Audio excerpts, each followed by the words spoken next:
Hi everyone, स्वागत है आपका रिकर्जन क्लास 2 में। क्लास 1 में हमने सीखा था कि रिकर्जन का कॉन्सेप्ट कुछ ऐसा होता है कि हम सोचते हैं कि अपने लेवल पर थोड़ा सा सेल्फिश होकर हम एक काम कर लें एंड बाकी के जितने भी काम हैं हम ट्रस्ट करें कि बाकी के काम हमारे स्टैक के ऊपर वाले लेवल पर हो रहे होंगे। तो बाकी के काम हो रहे होंगे अपर लेवल्स पर। तो इन दो कॉन्सेप्ट्स को ध्यान में रख के हमने थोड़े से क्वेश्चंस किए थे, थोड़ी अंडरस्टैंडिंग बिल्ड की थी रिकर्जन में एक्चुअली चल क्या रहा है। इस क्लास के अंदर हम थोड़े इंटरमीडिएट लेवल के क्वेश्चंस प्रैक्टिस करेंगे रिकर्जन को यूज करके। इनमें से कुछ क्वेश्चंस क्लासिकल क्वेश्चंस हैं जिनकी इम्प्लीमेंटेशन बहुत बार इंटरव्यूज में यूज हो जाती है। कुछ क्वेश्चंस प्रैक्टिस के लिए हैं, कुछ क्वेश्चंस और ज़्यादा रिकर्जन की अंडरस्टैंडिंग को बेटर बनाने के लिए हैं। अब इसमें जो सबसे पहला क्वेश्चन है उसका नाम है टावर ऑफ हेनॉय। अब टावर ऑफ हेनॉय बहुत क्लासिकल प्रॉब्लम मानी जाती है रिकर्जन की। टावर ऑफ हेनॉय के पीछे बहुत सारी माइथोलॉजिकल कहानियां हैं, जिनमें से एक ये है कि ब्रह्मा जी ने कुछ प्रीस्ट को रखा था, कुछ पंडितों को रखा था, जिनके पास 3 टावर हुआ करते थे। इन टावर्स पर सोने की डिस्क्स लगी रहती थी। तो शुरुआत में सारी की सारी जो 64 डिस्क थी, एक के ऊपर कुछ इस तरीके से हमारे पहले टावर के ऊपर रखी हुई थी, और एक पंडित 1 सेकंड में एक ही डिस्क उठाकर दूसरे टावर पर रख रहा था। और ये जो डिस्क्स हैं ये कुछ रूल्स फॉलो कर रही थी एक टावर से दूसरे टावर पर ट्रांसफर करने में। और माइथोलॉजी कुछ इस तरीके से है कि जिस पॉइंट ऑफ टाइम पर ये 64 की 64 जो डिस्क्स हैं वो एक टावर से दूसरे टावर पर ट्रांसफर हो गई, वहां पर जो दुनिया है उसका अंत आ रहा होगा। तो इस तरीके की कुछ कहानी है, बट हम कोडिंग कर रहे हैं तो कहानियों पर नहीं जाएंगे, हम जाएंगे सीधा अपनी प्रॉब्लम के ऊपर। प्रॉब्लम कुछ ऐसी है कि हमारे पास है 3 टावर जो एक के साइड में एक लगे हुए हैं। अब इनमें से टावर्स को हम नाम देने वाले हैं ताकि आसानी हो हमारे लिए। या तो इनको हम ABC नाम दे सकते हैं, या फिर और थोड़ा आसान करने के लिए थोड़ा अच्छा नामकरण करते हैं, इसको हम कह देते हैं सोर्स, C को हम कह देते हैं डेस्टिनेशन, और B को हम कह देते हैं हमारा हेल्पर टावर। काम कुछ ऐसा है कि A टावर के ऊपर हमारे पास कुछ N डिस्क्स पड़ी हैं। तो यहां पर है हमारे पास N डिस्क्स। हमारा काम है इन N डिस्क्स को सोर्स से लेकर डेस्टिनेशन टावर तक ट्रांसफर करना। तो शुरुआत अगर ऐसी होगी, मतलब ये अगर स्टार्टिंग का फेज है, तो एंड कुछ ऐसा दिखेगा जिसमें ये रहा हमारा सोर्स, ये रहा हमारा हेल्पर, ये रही हमारी डेस्टिनेशन, और तीनों के तीनों टावर्स जो हैं वो डेस्टिनेशन पर यानी यहाँ पर ट्रांसफर हो गए हैं। तो यहाँ पर कुछ एंड हो जाएगा, बीच में हमारे कुछ स्टेप्स आ रहे होंगे। हमारा काम है रिकर्जन की हेल्प से उन्हीं स्टेप्स को परफॉर्म करना। अब ये जो डिस्क्स हैं ये एक टावर से दूसरे टावर पर जब ट्रांसफर हो रही है तो उसके इनको कुछ रूल्स फॉलो करने पड़ेंगे। 2 रूल्स हैं। उनमें से पहला रूल है कि only 1 disk transferred in 1 step, यानी एक टाइम पर आप एक ही डिस्क उठाकर दूसरे टावर पर रख सकते हैं। यानी एक टाइम पर यही एक डिस्क उठ सकती है जो दूसरे टावर पर जाएगी, या तो वो इस टावर पर जाएगी या इस पर जाएगी। यहाँ पर अगर सोर्स ये है तो ये डिस्क या तो यहाँ जा सकती है या यहाँ जा सकती है। दूसरा रूल कहता है कि smaller disks are always kept on top of larger disks. तो यहाँ पर ये आना चाहिए, smaller disks are always kept on top of larger disks, यानी जो छोटी डिस्क है उसके ऊपर आप एक बड़ी डिस्क नहीं रख सकते, लेकिन बड़ी डिस्क के ऊपर आप एक छोटी डिस्क रख सकते हैं। अब इसका छोटे छोटे एग्जाम्पल लेकर हम एक रिकर्सिव अप्रोच बनाएंगे जिससे हम इस क्वेश्चन को सॉल्व करेंगे। तो क्वेश्चन में सबसे पहले बिल्ड करेंगे अपना इंट्यूशन बिल्ड करना बहुत इंपॉर्टेंट है, क्योंकि जो हम क्वेश्चंस प्रैक्टिस कर रहे हैं जरूरी नहीं है इंटरव्यू में यही क्वेश्चन आए। इंटरव्यू के लिए इन क्वेश्चंस में इंट्यूशन बिल्ड करेंगे तो इंटरव्यू के टाइम पर भी नए क्वेश्चंस के लिए हम इंट्यूशन बिल्ड कर पाएंगे। सबसे पहले एग्जाम्पल्स देखते हैं, 2-3 एग्जाम्पल्स पर सॉल्व करते हैं और देखते हैं कुछ पैटर्न बन रहा है क्या इसको सॉल्व करने का। सबसे पहला एग्जाम्पल लेते हैं हम n = 1 के लिए। n = 1 यानी ये सोर्स है, ये डेस्टिनेशन है, ये हेल्पर है। यहाँ पर है एक ही डिस्क हुई, तो एक ही डिस्क को सोर्स से लेकर डेस्टिनेशन तक ट्रांसफर करना है तो डायरेक्टली ट्रांसफर कर देंगे। तो यहाँ पर हो गया है हमारा डायरेक्ट ट्रांसफर डेस्टिनेशन तक। यहाँ पर हमें लगा एक स्टेप, ठीक है, अब दूसरा एग्जाम्पल लेते हैं n इज इक्वल टू 2 के लिए।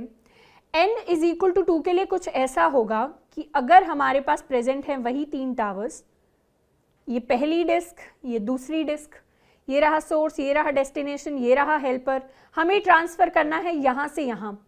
अब सोचें अगर कि डिस्क नंबर 2 को डायरेक्टली अगर हम यहाँ ट्रांसफर कर दें तो उसके ऊपर डिस्क नंबर 1 तो नहीं आ पाएगी, क्योंकि डिस्क नंबर 1 का साइज बड़ा है डिस्क नंबर 2 से। तो इसके लिए क्या करेंगे, सबसे पहले तो हम डिस्क नंबर 2 को ट्रांसफर कर देंगे अपनी हेल्पर में ट्रांसफर किया डिस्क नंबर 2 को, और यहां पर रह गया डिस्क नंबर 1। अब इस डिस्क नंबर 1 को ट्रांसफर कर देंगे अपनी डेस्टिनेशन में, तो इसको हटाएंगे यहां से, और अब ये ट्रांसफर होकर आ गई यहां पर। तो 2 स्टेप हो चुके हैं। पहले स्टेप में डिस्क नंबर 2 को हेल्पर में ट्रांसफर किया, दूसरे स्टेप में डिस्क नंबर 1 को डेस्टिनेशन में ट्रांसफर किया।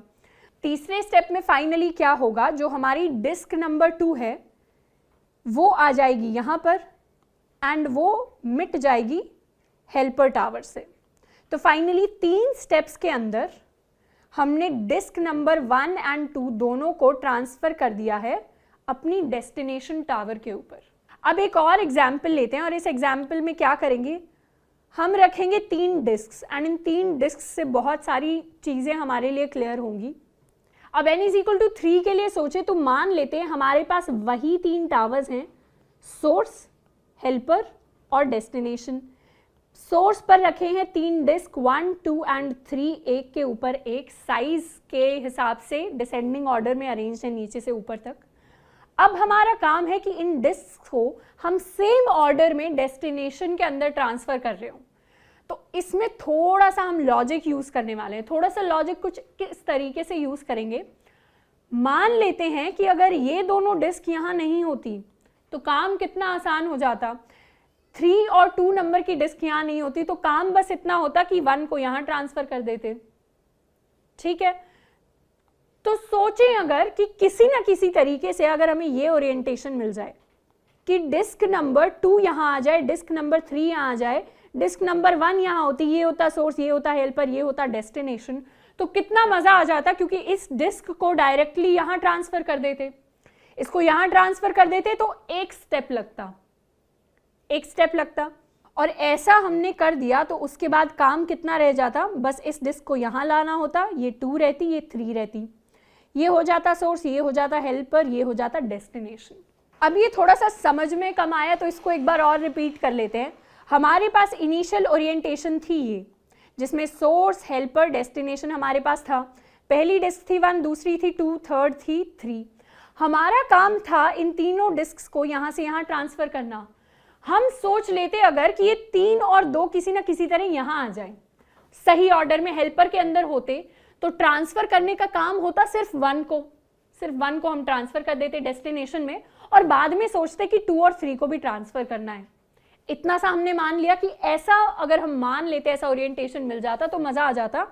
फिर हमारा काम बस इतना रह जाता जो हमने कर दिया, और इस ओरिएंटेशन तक भी पहुंच गए तो उसके बाद काम क्या रह जाता, 2 और 3 तो वैसे ही अरेंज हैं जैसे सोर्स में अरेंज थे।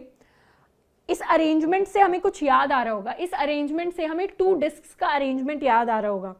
n इज इक्वल टू 2 के लिए क्या केस था कि 3 डिस्क थी, मान लेते हैं इस बार सोर्स हमारा बीच में लगा हुआ है, तो सोर्स वाला टावर बीच में है, इसमें 1 और 2 की डिस्क रखी हैं, ये है हेल्पर, ये है डेस्टिनेशन। मान लिया हमने। मान लेते हैं डेस्टिनेशन में इन दोनों से कोई बड़ी डिस्क पहले से रखी हुई थी x, तो ये n इज इक्वल टू 2 के लिए सेम केस था ना। इसमें क्या करना था, सबसे पहले 2 को हेल्पर पे लेकर जाएं, फिर 1 को यहाँ लेकर आए, फिर 2 को वहां से यहाँ लेकर जाएं। ऐसा कुछ हमने किया था n इज इक्वल टू 2 के लिए। ध्यान से अगर इन दोनों केसेस को देखें तो ये सेम केसेस हैं। सेम कैसे हैं, यहाँ पर भी सोर्स के पास 1 और 2 अरेंज है, यहाँ पर बस नंबर चेंज होकर 2 और 3 हो गया है। डिफरेंस सिर्फ इतना है कि यहाँ पर ये सोर्स है और सोर्स का नाम यहाँ पर हेल्पर हो गया है, और डेस्टिनेशन पर वो x की जगह रखी है 1 नाम की डिस्क, और यहाँ का हेल्पर यहाँ पर सोर्स बन गया है। तो थोड़ा थोड़ा कुछ इस तरीके से समझ सकते हैं कि लास्ट स्टेप में अब जो हमारा काम रह गया है वो है कि सोर्स को हम एज अ हेल्पर यूज करके और हेल्पर को एज अ सोर्स यूज करके अपनी डिस्क्स को n इज इक्वल टू 2 वाले तरीके से डेस्टिनेशन में ट्रांसफर कर दें। इसको रिपीट करते हैं। सोर्स को हम एज अ हेल्पर यूज करके और हेल्पर को एज अ सोर्स यूज करके n इज इक्वल टू 2 वाला पुराना तरीका लगाकर हम अपनी डिस्क्स को हेल्पर से यानी अपने नए सोर्स से डेस्टिनेशन में ट्रांसफर कर दें। तो हमारा काम वैसे का वैसा होगा, यानी अगर n इज इक्वल टू 2 के लिए हमें 3 स्टेप्स लगे थे तो यहां पर भी हमें एक स्टेप तो इस 1 को यहां लाने में लग गया, एक स्टेप, 3 स्टेप लगेंगे ये n इज इक्वल टू 2 वाली अप्रोच फॉलो करने में, तो यहां पर लग गए 3 स्टेप और। अब एक और काम हमारे लिए रह गया, जो रह गया कि इस ओरिएंटेशन तक कैसे आए। मान लेते हैं इसके बाद वाला काम तो आसान हो गया, एक स्टेप लेना है, उसके बाद 3 step n is equal to 2 वाली अप्रोच से लेने हैं, पर यहां तक हम कैसे आए। अब यहां तक आने की अप्रोच कुछ ऐसी है, इससे पहले थोड़ा सा रब कर लेते हैं। यहां तक आने की अप्रोच कुछ ऐसी है कि शुरुआत अगर यहां से की, यहां से शुरुआत की, तो हमें क्या करना है, 3 और 2 को सेम ओरिएंटेशन में हेल्पर तक पहुंचाना है। तो हम कुछ ऐसा कह सकते हैं कि 3 और 2 के लिए, इस 3 और इस 2 के लिए हमारा जो हेल्पर है वो एक तरीके से डेस्टिनेशन होने वाला है और डेस्टिनेशन हमारा हेल्पर होने वाला है, राइट। तो हमारा काम क्या है, इस डिस्क नीचे वाली 1 को इग्नोर करना, 2 और 3 के लिए, ये 2 और 3 के लिए हेल्पर पर यानी अपने नए डेस्टिनेशन पर डिस्क्स को ट्रांसफर करना और डेस्टिनेशन को एज अ हेल्पर यूज करना। तो यहां पर भी n इज इक्वल टू 2 वाली अप्रोच फॉलो होगी। n इज इक्वल टू 2 वाली अप्रोच यानी कि 2 डिस्क्स को एक डेस्टिनेशन पे ट्रांसफर करना है दूसरे टावर को हेल्पर की तरह यूज करके। तो सेम अप्रोच यहां फॉलो हो रही है, सेम अप्रोच यहां फॉलो हो रही है। तो इस अप्रोच में भी हमें यहां से यहां तक जाने में लगेंगे 3 स्टेप्स, 3 स्टेप्स और जोड़ दिए। तो अब ये कौन से 3 स्टेप्स हुए, पहले 3 स्टेप्स हुए कि कैसे हम 2 और 3 को, कैसे हम इस 2 और 3 को हेल्पर तक पहुंचा दें। दूसरा एक स्टेप आया, ये एक स्टेप आया कि फिर 1 ही रह जाएगा सोर्स में, तो 1 को डायरेक्टली डेस्टिनेशन पे ट्रांसफर कर देंगे। और तीसरा यानी 3 स्टेप्स, ये वाले 3 स्टेप्स क्या हुए कि इस 2 और 3 को हम फाइनली डेस्टिनेशन तक कैसे पहुंचाएं, सोर्स को एज अ हेल्पर यूज करके। तो जो भी टावर आपका खाली है उसको आप हेल्पर एज्यूम कर सकते हैं, जहां से आपको डिस्क ट्रांसफर करनी है उसको आपको सोर्स लेना है और जहां पर डिस्क ट्रांसफर करनी है उसको आपको नई डेस्टिनेशन ले लेना है। तो यही सेम बेसिक अप्रोच हम रिकर्जन में करने वाले हैं। रिकर्जन में भी 3 स्टेप्स फॉलो हो रहे होंगे। इन स्टेप्स को अभी हमने 1 2 3 के लिए लिखा, अब इनको थोड़ा सा जनरलाइज करते हैं n और n-1 के लिए। इस सब को हम मिटा देते हैं और जनरल अप्रोच कुछ ऐसी रहेगी कि पहले स्टेप में आप क्या करिए, अगर आपके पास एक गिवन टावर है, एक टावर है सोर्स, एक है हेल्पर, एक है डेस्टिनेशन, और इन पर आपके कुछ n डिस्क्स हैं, तो सबसे पहला काम तो ये होगा कि आप n-1 डिस्क्स को हेल्पर तक पहुंचा दें, n-1 डिस्क्स को हेल्पर तक पहुंचा दें। तो इससे ओरिएंटेशन कुछ ऐसा बनेगा कि यहां पर हेल्पर पर आ जाएंगी n-1 डिस्क्स, डेस्टिनेशन होगा खाली, सोर्स पर रह जाएगा सिर्फ 1।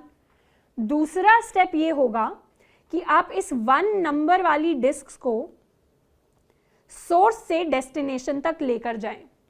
तो ये चली जाएगी सिंगल स्टेप में, इसमें कुछ x नंबर ऑफ स्टेप्स लग रहे होंगे, यहां पर लगेगा आपका एक स्टेप। थर्ड स्टेप रिकर्जन का ये होगा कि आपने जो ये n-1 डिस्क्स यहां पर रखी थी हेल्पर के पास, अब इनको डेस्टिनेशन तक पहुंचाना है सोर्स को एज अ हेल्पर यूज करके। तो इसे भी लिख लेते हैं कि डेस्टिनेशन पर तो 1 आ गया होगा, हेल्पर पर बची होंगी हमारी n-1 डिस्क्स और सोर्स होगा खाली। तो अब काम है कि इन n-1 डिस्क्स को हेल्पर से लेकर डेस्टिनेशन तक पहुंचाना है using source as a helper. तो यहाँ एरो के ऊपर हमने हेल्पर लिख दिया है विच इज सोर्स। तो यहाँ पर नाम से कंफ्यूज मत होइए, एच वाले टावर से डी वाले टावर तक पहुंचाना है, हेल्पर क्या है, एस वाला टावर। तो कुछ इस तरीके की अप्रोच रहेगी एंड इस सेम अप्रोच को हम कोड करेंगे। तो इसको कोड करने के लिए हमने ऑलरेडी अपनी क्लास लिखी हुई है जो हमने लास्ट टाइम भी सेम यूज की थी। हमने पब्लिक मेन अपना फंक्शन लिखा हुआ है। सबसे पहले डिफाइन करेंगे अपना एन अपने मेन फंक्शन के अंदर। तो int n is equal to मान लेते हैं हम, सबसे पहले शुरुआत करते हैं 3 डिस्क के साथ ताकि हम टैली कर सके। अभी बात की 3 डिस्क के लिए लगेंगे 7 स्टेप्स, क्या 7 स्टेप्स लगने वाले हैं।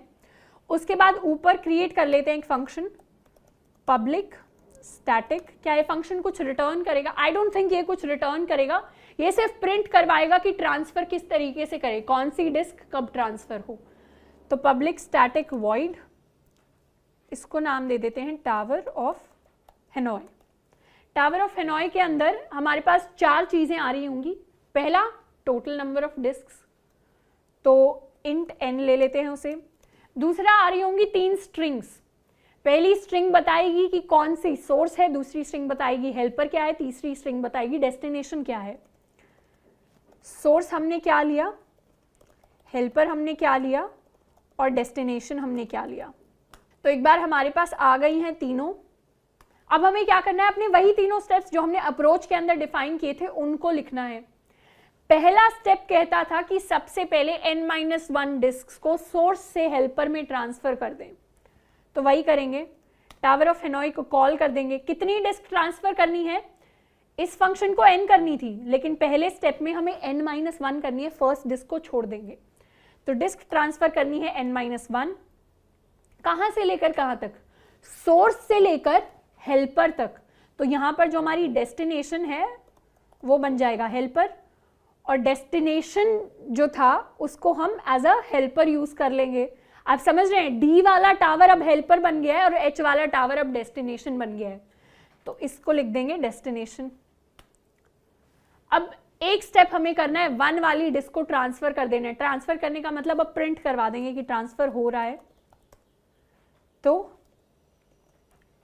ट्रांसफर डिस्क, कौन सी डिस्क, डिस्क नंबर n। तो जो भी हमारे पास n होगा उस डिस्क को हम ट्रांसफर कर देंगे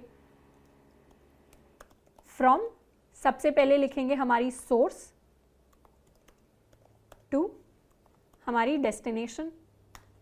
एंड थर्ड स्टेप था कि वो जो n-1 डिस्क अब h नंबर वाले यानी हेल्पर वाले टावर में है उनको ट्रांसफर करना है डी टावर में यानी डेस्टिनेशन वाले टावर में, using S tower as are helper, यानी सोर्स को एज अ हेल्पर यूज करके।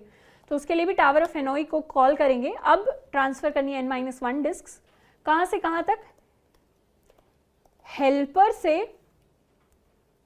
डेस्टिनेशन तक using source as a helper. तो यहां हेल्पर की जगह आ गया सोर्स। तो बेसिक टेम्पलेट है कि पहले सोर्स आना चाहिए, फिर हेल्पर आना चाहिए, फिर डेस्टिनेशन आना चाहिए। लेकिन डिफरेंट कॉल्स में हमारा हेल्पर चेंज हो रहा है, कभी हमारा सोर्स चेंज हो रहा है, कभी हमारी डेस्टिनेशन चेंज हो रही है। बस इतना सा मैजिक है इस कोड में। अब लास्ट स्टेप होगा बेस केस लिखें। बेस केस क्या होगा, अगर एक ही डिस्क है तो उसको डायरेक्टली आप ट्रांसफर कर दें सोर्स टावर से डेस्टिनेशन टावर तक। तो इफ n किसी भी पॉइंट पर अगर 1 हो जाता है तो सिसो कर देते हैं, टैब दबा देते हैं, लिख देते हैं ये सेम चीज हमने लिख दी और यहां से हम कर गए रिटर्न। अब ये पूरा का पूरा फंक्शन टावर ऑफ हेनॉय की पूरी अप्रोच को समराइज कर रहा है। अब इसको कॉल लगा लेते हैं मेन फंक्शन से। मेन फंक्शन के अंदर हम कॉल लगाएंगे टावर ऑफ हेनॉय को। n हमने पास कर दिया है 3। सोर्स हमारी है, सोर्स को हम नाम दे देते हैं एस टावर, हेल्पर है हमारा एच टावर और डेस्टिनेशन है हमारी डी टावर। अब इस पूरे कोड को सबसे पहले क्या करते हैं, 1 के लिए रन करते हैं, फिर 2 के लिए, फिर 3 के लिए। इस तरीके से थोड़ा रन करके देखेंगे तो अप्रोच हम ज़्यादा समझ पाएंगे। n इज इक्वल टू 1 के लिए क्या हुआ, transfer disk 1 from s to d। Very simple, एक डिस्क ट्रांसफर करनी है सोर्स टावर से डेस्टिनेशन टावर तक, ठीक है। अब चेंज कर देंगे n को 2 में, इसे सेव करके रन करेंगे रन करके आउटपुट क्या आया, सबसे पहले डिस्क 1 को ट्रांसफर करना है सोर्स। अब इस कोड को थोड़ा एनालाइज करते हैं, वही चीज़ होगी जो पहले हुई थी। हमारे पास हैं 3 towers, source, helper, destination. Tower S पर है सबसे पहले डिस्क नंबर 2, फिर डिस्क नंबर 1। तो डिस्क नंबर 1 थोड़ी छोटी है और यहाँ पर नंबर्स थोड़े से ऑपोजिट हो गए हैं। सबसे पहले ट्रांसफ़र करेंगे disk 1 from source to helper, तो सोर्स से हेल्पर तक ट्रांसफ़र हो जाएगी पहले स्टेप में। यहाँ पर आ गई है डिस्क 1, यहाँ पर है डिस्क 2, ठीक है। अब सेकंड स्टेप में क्या होगा, transfer disk 2 from source to destination. तो डिस्क 2 ट्रांसफ़र हो गई है डेस्टिनेशन पर और डिस्क 1 अभी भी वही है यानी हेल्पर पर, और सोर्स खाली हो गया है। थर्ड स्टेप में क्या होगा, transfer disk 1 from helper to destination. तो यहाँ हेल्पर से डेस्टिनेशन पर ट्रांसफ़र हो रहा होगा, हेल्पर रह जाएगा खाली, सोर्स रह जाएगा खाली। डेस्टिनेशन पर पहले आया था 2, अब आ गया 1। तो 1, 2, 3 स्टेप्स में ये काम हुआ और आप इसे और इसे नोटिस करेंगे तो सारी की सारी डिस्क उसी ओरिएंटेशन में अब चली गई हैं हमारी डेस्टिनेशन के ऊपर। अब अगर इस 2 को हम चेंज कर दें कोड में और इसको लिख दें एज 3 एंड इसको हम रन करें, तो आउटपुट में ऑब्जर्व करेंगे कि 7 स्टेप्स आए हैं डिस्क ट्रांसफ़र के, जिसमें तीनों डिस्क ट्रांसफ़र हो रही हैं सोर्स से डेस्टिनेशन तक 7 स्टेप्स के अंदर, जो कि हमने डिस्कस किया था कि 7 स्टेप्स कैसे आएंगे। 3 स्टेप्स n-1 के, फिर 1 स्टेप फर्स्ट डिस्क को ट्रांसफ़र करने का, एंड फाइनली 3 और स्टेप्स दोबारा n-1 को हेल्पर से लेकर डेस्टिनेशन तक ट्रांसफ़र करने के। तो कुछ इस तरीके से टावर ऑफ हेनॉय काम करता है। अब अगर इसकी टाइम कॉम्प्लेक्सिटी की बात करें तो टाइम कॉम्प्लेक्सिटी को कैसे एनालाइज करेंगे, हम देखेंगे कॉल्स को। अब अगर टावर ऑफ हेनॉय की कॉम्प्लेक्सिटी की बात करें तो याद करने के लिए, वैसे तो टावर ऑफ हेनॉय की कॉम्प्लेक्सिटी होती है big O of 2n-1 which is equal to big O of 2n। तो इतना आप याद कर सकते हैं। ये आई कैसे, ध्यान से देखेंगे अगर अपने रिकर्जन वाले कोड को, तो उसमें एक हमारे पास रिकर्सिव फंक्शन बन रहा है, यानी 2 कॉल्स जा रही हैं। रिकर्जन हमने जिस तरीके से यूज़ किया है, हम कह सकते हैं t of n is equal to 2 times t of n-1 plus 1। इनमें से पहला tn-1 है फर्स्ट नंबर ऑफ कॉल्स के लिए, फर्स्ट n-1 डिस्क को ट्रांसफ़र करने के लिए। ये 1 आया सिंगल डिस्क को ट्रांसफ़र करने के लिए, और दोबारा tn-1 आया बाद में डिस्क को हेल्पर से डेस्टिनेशन तक ले जाने के लिए। तो कुछ इस तरीके से रिकर्सिव इक्वेशन हमारे पास आ गई है। अब अगर सिमिलरली मैथमेटिकली हम tn-1 को लिखना चाहें तो वो हो जाएगा 2t of n-2 plus 1। Similarly tn-2 is equal to 2t of n-3 plus 1 and so on, and t1 हमें पता है इज इक्वल टू 1। अब हमें क्या करना है, हमें t ऑफ n निकालना है, क्योंकि फाइनली यही हमारी टोटल टाइम कॉम्प्लेक्सिटी होने वाली है। तो सबसे पहले क्या करेंगे, इस tn-1 को इससे हम सब्सटीट्यूट करेंगे, तो ये वैल्यू हमारी हो जाएगी 2 ऑफ tn-2 प्लस 1, राइट। इस पूरे पोर्शन को हम ले आते हैं यहाँ पर,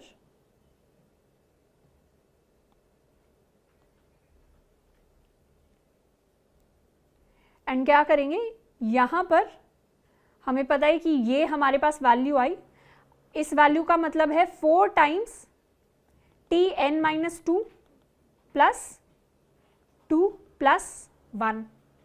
अब इसके बाद एक और रिकर्सिव स्टेप लें, जब tn-2 को हम इस वैल्यू से रिप्लेस कर रहे होंगे, तो ये हो जाएगा 4 times 2tn-3 plus 1 plus 2 plus 1 which is equal to 8 times tn-3 plus 4 plus 2 plus 1। हमें लेवल तब तक बढ़ाते रहना है जब तक इस n-3 की वैल्यू 1 के इक्वल नहीं हो जाती, यानी एक डिस्क को ट्रांसफ़र करने का स्टेप हमारे पास नहीं हो जाता।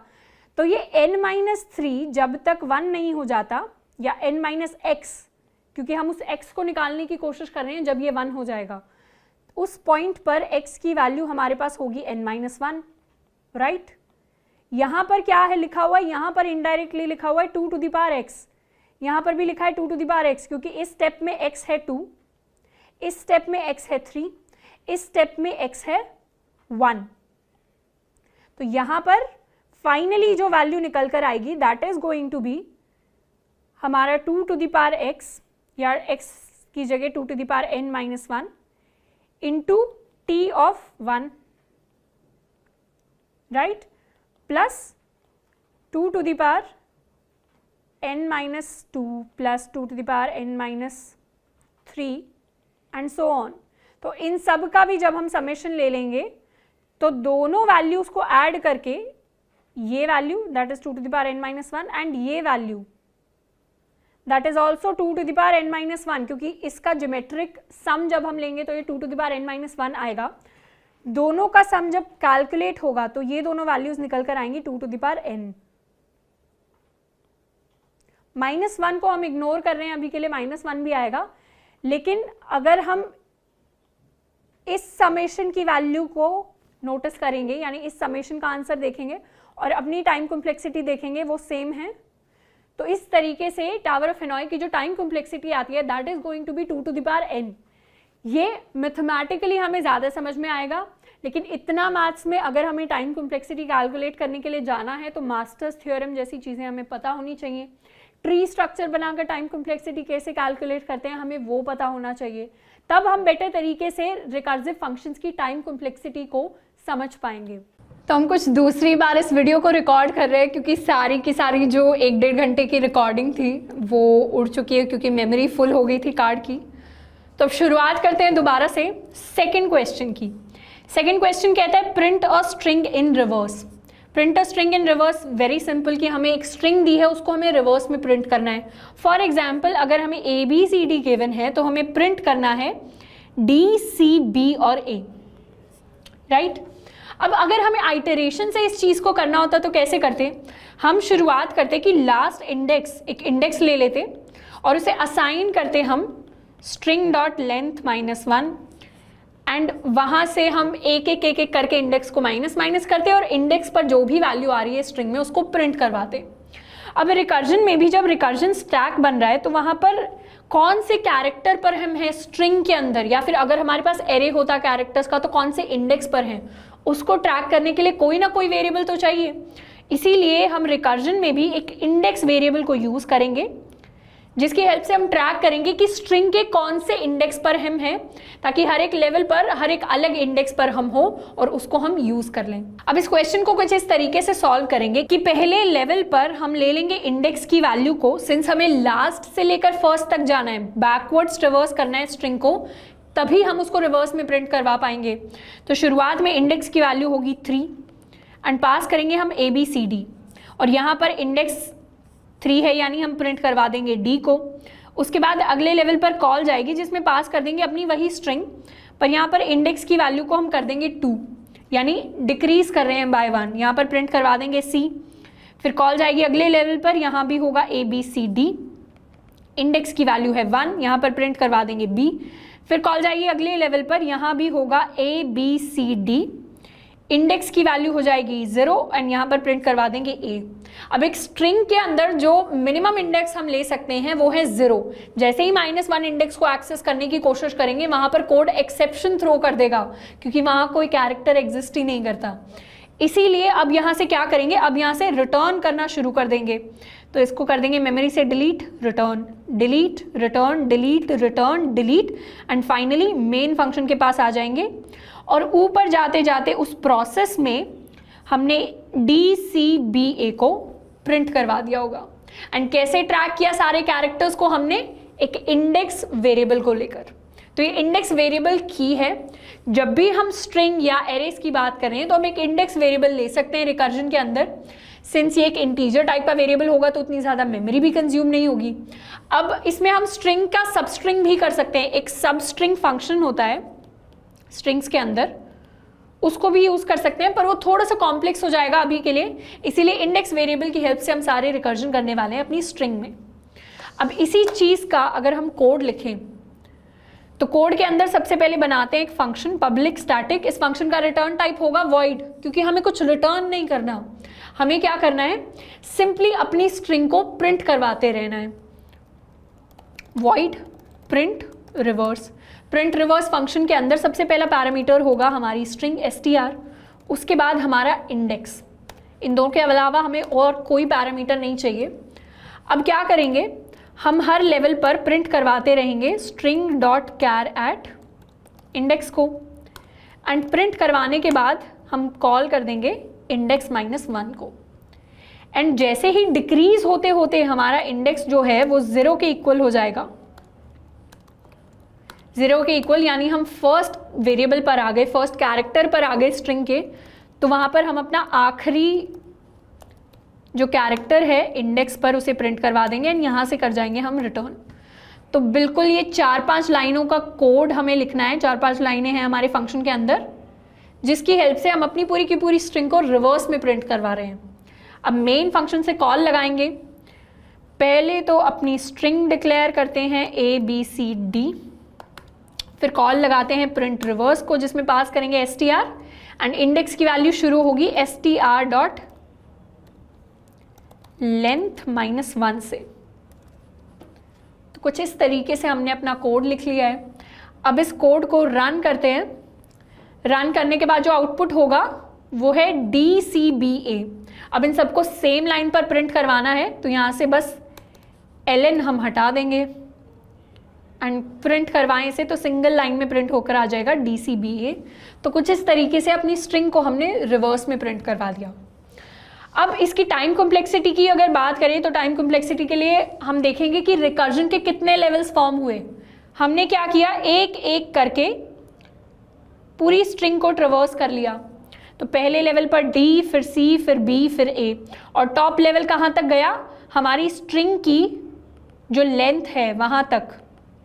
तो यहाँ पर जो टाइम कॉम्प्लेक्सिटी हुई, हमारी टाइम कॉम्प्लेक्सिटी हमारी स्ट्रिंग की लेंथ के इक्वल हुई, और एसिम्प्टोटिक टर्म्स में कहें तो बिग O ऑफ n हुई, जहाँ पर n रिप्रेजेंट करता है हमारी स्ट्रिंग की लेंथ को। अब इसके बाद अगर नेक्स्ट क्वेश्चन की बात करें तो नेक्स्ट क्वेश्चन है find the first and last occurrence of an element in a string. यानी अगर हमें ये स्ट्रिंग दी है और इस स्ट्रिंग में हमें बोला गया है कि एक एलिमेंट है जिसकी वैल्यू है A, उसकी पहली अकरेंस मतलब वो पहली बार कब आया स्ट्रिंग में और आखिरी बार कब आया स्ट्रिंग में, वो हमें ट्रैक करना है। तो हम जानते हैं पहली बार A आया यहाँ पर जो कि है index is equal to 0, and last time आया यहाँ पर जो कि है इंडेक्स इज इक्वल टू 10। आप काउंट कर सकते हैं। इसके लिए शुरुआत में तो क्या करते हैं, दो वेरिएबल्स बना लेते हैं, एक होगा फर्स्ट, एक होगा लास्ट। ये देखेगा फर्स्ट अकरेंस, ये देखेगा लास्ट अकरेंस। ये दो वेरिएबल्स हैं, इनमें हम उन इंडेक्सेस की वैल्यू स्टोर कराएंगे जहाँ पर फर्स्ट और लास्ट अकरेंस हमारे पास आई थी। अब इस स्ट्रिंग को या तो हम बैकवर्ड्स ट्रेवर्स करते करते जा सकते हैं। बैकवर्ड्स ट्रेवर्स करेंगे स्ट्रिंग को रिकर्जन में, तो पहले हमें लास्ट अकरेंस मिल रही होगी, फिर फर्स्ट अकरेंस मिल रही होगी। लेकिन हम थोड़ा सा ऑपोजिट लगाते हैं, हम शुरुआत से शुरू करेंगे, यानी इंडेक्स की वैल्यू शुरू करेंगे 0 से एंड उसको बढ़ाते बढ़ाते जाएंगे हम स्ट्रिंग लेंथ -1 तक। तो यहाँ पर हमें सबसे पहले मिलेगी हमारी फर्स्ट अकरेंस, उसके बाद बीच में भी A हमें मिलते रहेंगे, पर यहाँ पर हमें मिलेगी हमारी लास्ट अकरेंस। अब इसमें स्पेशल चीज़ ये है कि फर्स्ट और लास्ट को इनिशियलाइज कैसे करें। आप कह सकते हैं कि फर्स्ट और लास्ट को, सिंस हमें इंडेक्स की वैल्यू स्टोर करनी है, 0 से इनिशियलाइज कर देते हैं। लेकिन 0 से इनिशियलाइज करने में प्रॉब्लम ये होगी कि हमें पता नहीं होगा कि फर्स्ट में 0 इंडेक्स की बात कर रहे हैं या शुरुआत में इनिशियलाइज जिस वैल्यू से किया था वो। तो हमें अपने कोड में अगर वेरिएबल्स को इनिशियलाइज करना है तो ऐसी वैल्यू से इनिशियलाइज करें जहां पर हमें पता हो कि ये इनवैलिड वैल्यू है, मतलब वहां पर एक वैलिड वैल्यू स्टोर्ड है या वो इनिशियलाइज्ड वैल्यू ही है अभी तक, उसके बीच में डिफरेंस हमें पता चल रहा हो। तो इनवैलिड वैल्यू तो इनवैलिड इंडेक्स की वैल्यू होगी, इसीलिए फर्स्ट और लास्ट को हम इनिशियलाइज कर रहे होंगे -1 के साथ, ताकि जैसे ही एक वैलिड इंडेक्स इनमें अपडेट कर दे इन दोनों वैल्यूज को, हमें पता चल जाए कि वैलिड इंडेक्स ने अपडेट किया है या नहीं किया। अब थोड़ा सा लॉजिक समझते हैं इस कोड को सॉल्व करने का। लॉजिक ये है कि सबसे पहले हम देख लेंगे कि क्या हमारे इंडेक्स पर जो भी एलिमेंट आ रहा है वो क्या A के इक्वल है। इसे एलिमेंट नहीं कहते, इसे कह देते हैं हम करंट कैरेक्टर। हमारा जो करंट कैरेक्टर है, एक एक करके जब भी हम ट्रेवर्स करेंगे तो ये सारे हमारे करंट कैरेक्टर्स बनने वाले हैं। तो क्या हमारा करंट कैरेक्टर किसी भी पॉइंट पर हमारे एलिमेंट के इक्वल है? अगर ऐसा है, उसके बाद हम दो चीज़ें देखेंगे। सबसे पहला तो ये कि क्या फर्स्ट की वैल्यू अभी -1 है। फर्स्ट की वैल्यू अगर -1 है यानी हमें पहली बार अपना जो एलिमेंट है वो मिल रहा है, इससे पहले एलिमेंट नहीं मिला था क्योंकि फर्स्ट की वैल्यू अभी इनिशियलाइज्ड वैल्यू है। तो यहाँ पर हमें मिल गई है फर्स्ट अकरेंस अपने एलिमेंट की, तो यहाँ पर फर्स्ट को अपडेट कर देंगे अपने इंडेक्स के साथ, राइट। सेकेंड चीज यानी एल्स, मतलब फर्स्ट की वैल्यू अगर -1 नहीं है, मतलब फर्स्ट अकरेंस तो मिल गई थी, तो यहाँ पर अपडेट कर देंगे अपनी लास्ट अकरेंस को इंडेक्स के साथ। अब सबसे पहले अगर फर्स्ट अकरेंस हमें यहाँ मिल जाए तो लास्ट अकरेंस पहली बार में यहाँ होगी, फिर लास्ट अकरेंस अपडेट होकर ये हो जाएगी, फिर लास्ट अकरेंस ये हो जाएगी, लास्ट अकरेंस ये हो जाएगी, एंड फाइनली लास्ट अकरेंस की वैल्यू एक्चुअल लास्ट अकरेंस होगी हमारे एलिमेंट की, which is this value which is index is equal to 10। तो इसको थोड़ा सा और हम बेस बना लेते हैं। फर्स्ट और लास्ट दो वेरिएबल्स लेंगे जिनको इनिशियलाइज करेंगे -1 के साथ। उसके बाद हर एक लेवल पर रिकर्जन के चेक करेंगे कि क्या करंट कैरेक्टर की, मतलब करंट इंडेक्स पर जो कैरेक्टर स्टोर्ड है स्ट्रिंग में, उसकी वैल्यू एलिमेंट के इक्वल है। अगर इक्वल है तो फिर चेक करेंगे क्या फर्स्ट -1 के इक्वल है, मतलब क्या हम फर्स्ट को पहली बार देख रहे हैं या फर्स्ट अकरेंस आ चुका है। अगर फर्स्ट को पहली बार देख रहे हैं तो फर्स्ट को अपडेट कर देंगे इंडेक्स के साथ, लेकिन फर्स्ट अगर आ चुका है तो उस केस में अपडेट कर देंगे अपने लास्ट को हमारी इंडेक्स वैल्यू के साथ। अब इस प्रॉब्लम में एक और स्पेशल चीज, फर्स्ट और लास्ट को क्या हम एज पैरामीटर्स पास करें अपने रिकर्सिव फंक्शन को, उसका आंसर होगा नहीं। क्यों? क्योंकि फर्स्ट और लास्ट को हम स्टैटिक रखने वाले हैं। स्टैटिक क्यों? क्योंकि रिकर्जन में जब लेवल्स बनते हैं तो अगर हम इंडेक्स को ही पास कर रहे हैं तो हर बार एक नया वेरिएबल बनेगा, लेकिन हम चाहते हैं कि फर्स्ट और लास्ट को हम बार बार ना क्रिएट करें, तो इनकी वैल्यू को एक ही बार बना देंगे, क्रिएट कर देंगे अपने फंक्शन के अंदर। तो इन्हें हमें बनाना पड़ेगा स्टैटिक टाइप का। स्टैटिक यानी इनकी वैल्यूज कांस्टेंट रहेगी, रिकर्जन के हर एक लेवल के साथ चेंज नहीं होगी। तो कोड में सबसे पहले बनाते हैं अपने static variables. Public static int first is equal to -1 and public static int last is equal to -1। इस तरीके से फर्स्ट और लास्ट को हमने डिक्लेयर कर दिया स्टैटिक वेरिएबल्स। उसके बाद लिखते हैं अपना रिकर्सिव फंक्शन पब्लिक स्टैटिक। क्या हम इसे वॉइड टाइप का रखेंगे? हाँ, क्योंकि हमें फर्स्ट और last occurrence first and last variable में स्टोर करानी है, कुछ रिटर्न नहीं करना, इसलिए इसे रखेंगे वॉइड टाइप का। Find occurrence, find occurrence function के अंदर पास करेंगे अब हमारी स्ट्रिंग यानी str, उसके साथ साथ पास करेंगे हमारा इंडेक्स। साथ में हमें पास करना है क्या? एक कैरेक्टर एलिमेंट, ताकि हम ट्रैक कर सकें कि कौन से एलिमेंट को हम अपनी स्ट्रिंग में ढूंढ रहे हैं। अब सबसे पहले अपना करंट कैरेक्टर हम निकाल लेते हैं। करंट कैरेक्टर क्या होगा? String dot char at index. Current character हमने निकाल लिया। अब चेक करेंगे कि क्या हमारा करंट कैरेक्टर हमारे एलिमेंट के इक्वल है। अगर करंट कैरेक्टर एलिमेंट के इक्वल है उस केस में सबसे पहले चेक करेंगे कि क्या फर्स्ट की वैल्यू -1 के इक्वल है। तो अगर फर्स्ट की वैल्यू -1 के इक्वल है तो उस केस में तो हम फर्स्ट को कर देंगे अपडेट, यानी हमें फर्स्ट अकरेंस मिली है, इंडेक्स से अपडेट कर देंगे। लेकिन अगर ऐसा नहीं है तो उस केस में अपडेट कर देंगे हर बार अपने लास्ट को, यानी यहाँ लास्ट इंडेक्स की एक पॉसिबिलिटी है कि क्या पता ये इंडेक्स लास्ट हो, लेकिन फर्स्ट तो पक्का नहीं है। और शुरुआत से लेकर आखिर तक जा रहे हैं स्ट्रिंग में तो लास्ट ही होगा, बीच वाला होगा तो उसे अपडेट करके अभी वाली वैल्यू कर रहे हैं तो ये लास्ट इंडेक्स ही होगा। ऐसा सा कुछ लॉजिक है। अब कॉल कर देंगे नेक्स्ट लेवल के लिए फाइंड अकरेंस में। नेक्स्ट लेवल को पास करेंगे सेम स्ट्रिंग, इंडेक्स को अपडेट कर देंगे +1, एलिमेंट रहेगा एलिमेंट। कब तक बढ़ेंगे? जब तक हमारी जो इंडेक्स की वैल्यू है स्ट्रिंग डॉट लेंथ के इक्वल नहीं हो जाती, तब तक चलते रहेंगे। और एंड में क्या करेंगे? एंड में अपने फर्स्ट को प्रिंट करवा देते हैं और प्रिंट करवा देते हैं अपने लास्ट को, एंड यहाँ से कर जाते हैं हम रिटर्न। और अपने मेन फंक्शन के अंदर अपनी स्ट्रिंग को अपडेट करके A, B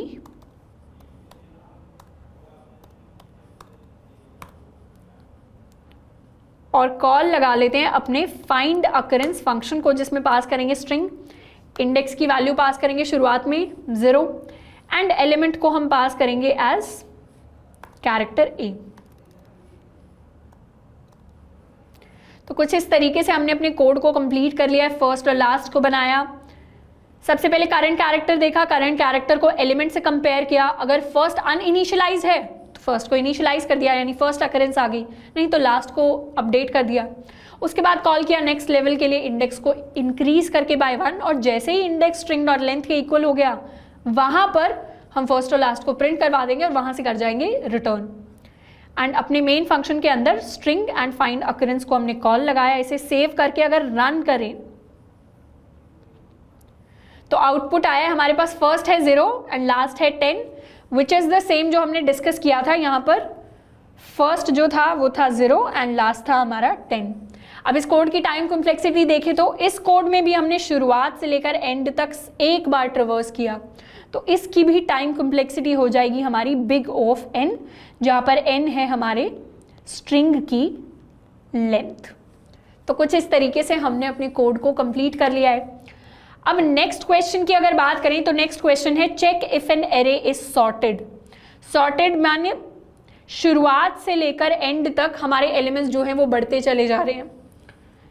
जैसे 1 2 3 4 5 ये सॉर्टेड एरे है, 1 2 3 4 4 भी एक सॉर्टेड एरे है, पर यहाँ पर बात की है स्ट्रिक्टली इंक्रीजिंग की, यानी अगला एलिमेंट पिछले वाले से हमेशा बड़ा होना चाहिए, लेकिन यहाँ पर 4 इक्वल हो गया है, तो ये सॉर्टेड तो है पर स्ट्रिक्टली इंक्रीजिंग नहीं है, तो ये एक वैलिड आंसर नहीं है। 4 3 2 1 ये भी गलत है। तो कुछ ऐसे एरेज को हमें ट्रैक करना है। इसमें क्या करेंगे, बूलियन रिटर्न टाइप रखेंगे अपने फंक्शन का। अगर सॉर्टेड और स्ट्रिक्टली इंक्रीजिंग है तो रिटर्न कर देंगे ट्रू, एल्स रिटर्न कर देंगे हम फॉल्स। कुछ इस तरीके से रखने वाले हैं। अब क्वेश्चन को कैसे सॉल्व करेंगे, सबसे पहले तो ट्रैक कर लेंगे इंडेक्स के साथ। तो जब भी हम स्ट्रिंग्स या एरेज की बात कर रहे हैं और हमें कैरेक्टर्स को या एलिमेंट्स को ट्रैक करना है तो एक इंडेक्स वेरिएबल रख लेते हैं, जिसको हर एक इंडेक्स पर जाकर हम वहाँ पर रखे हुए एलिमेंट को ट्रैक कर सकते हैं। अब सॉर्टेड कैसे चेक करेंगे, सॉर्टेड को चेक करने के लिए सबसे पहले कंपेयर कर लेंगे इस एलिमेंट को अपने अगले एलिमेंट से। क्या हमारा करंट एलिमेंट अगले एलिमेंट से छोटा है? अगर है तो गुड, यहाँ तक सॉर्टेड है, अगले वाले लेवल का अगले कॉल्स देख लेंगे। उसके बाद इस इंडेक्स के लिए देखेंगे, इसको कंपेयर कर लेंगे इसके साथ, क्या ये सॉर्टेड है? हाँ, यहाँ तक सॉर्टेड है, अगले वाला अगले लेवल्स देख लेंगे। तो इसी तरीके से एक एक करके सारे इंडेक्सेस को अपने अगले वाले एलिमेंट्स या अगले वाले इंडेक्स से कंपेयर कर लेंगे।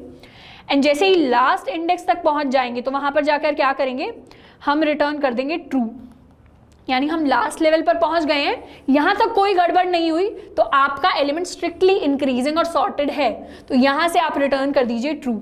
लेकिन अगर बीच में कहीं भी, जैसे इस एरे में 1 2 2 3 में, जब 2 को 2 के साथ कंपेयर करेंगे तो पहला एलिमेंट अगले वाले से छोटा नहीं होगा, तो इस केस में यहीं से ही हम रिटर्न कर देंगे फॉल्स।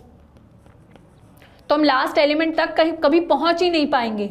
लास्ट एलिमेंट तक रिकर्जन में उस केस में पहुंचेंगे जब सारे के सारे हमारे जो इंडेक्सेस का कंपैरिजन होगा वो बिल्कुल ठीक होगा। तो थोड़ी सी इंसाइट मिल रही है यहाँ पर।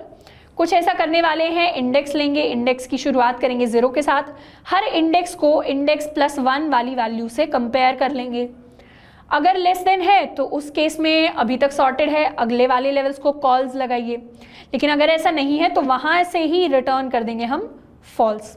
और लास्ट यानी बेस केस पर पहुँच गए तो यहाँ से रिटर्न कर दीजिए ट्रू, क्योंकि अभी तक सब कुछ ठीक था। तो अब इसका कोड लिख कर देखते हैं। कोड में सबसे पहले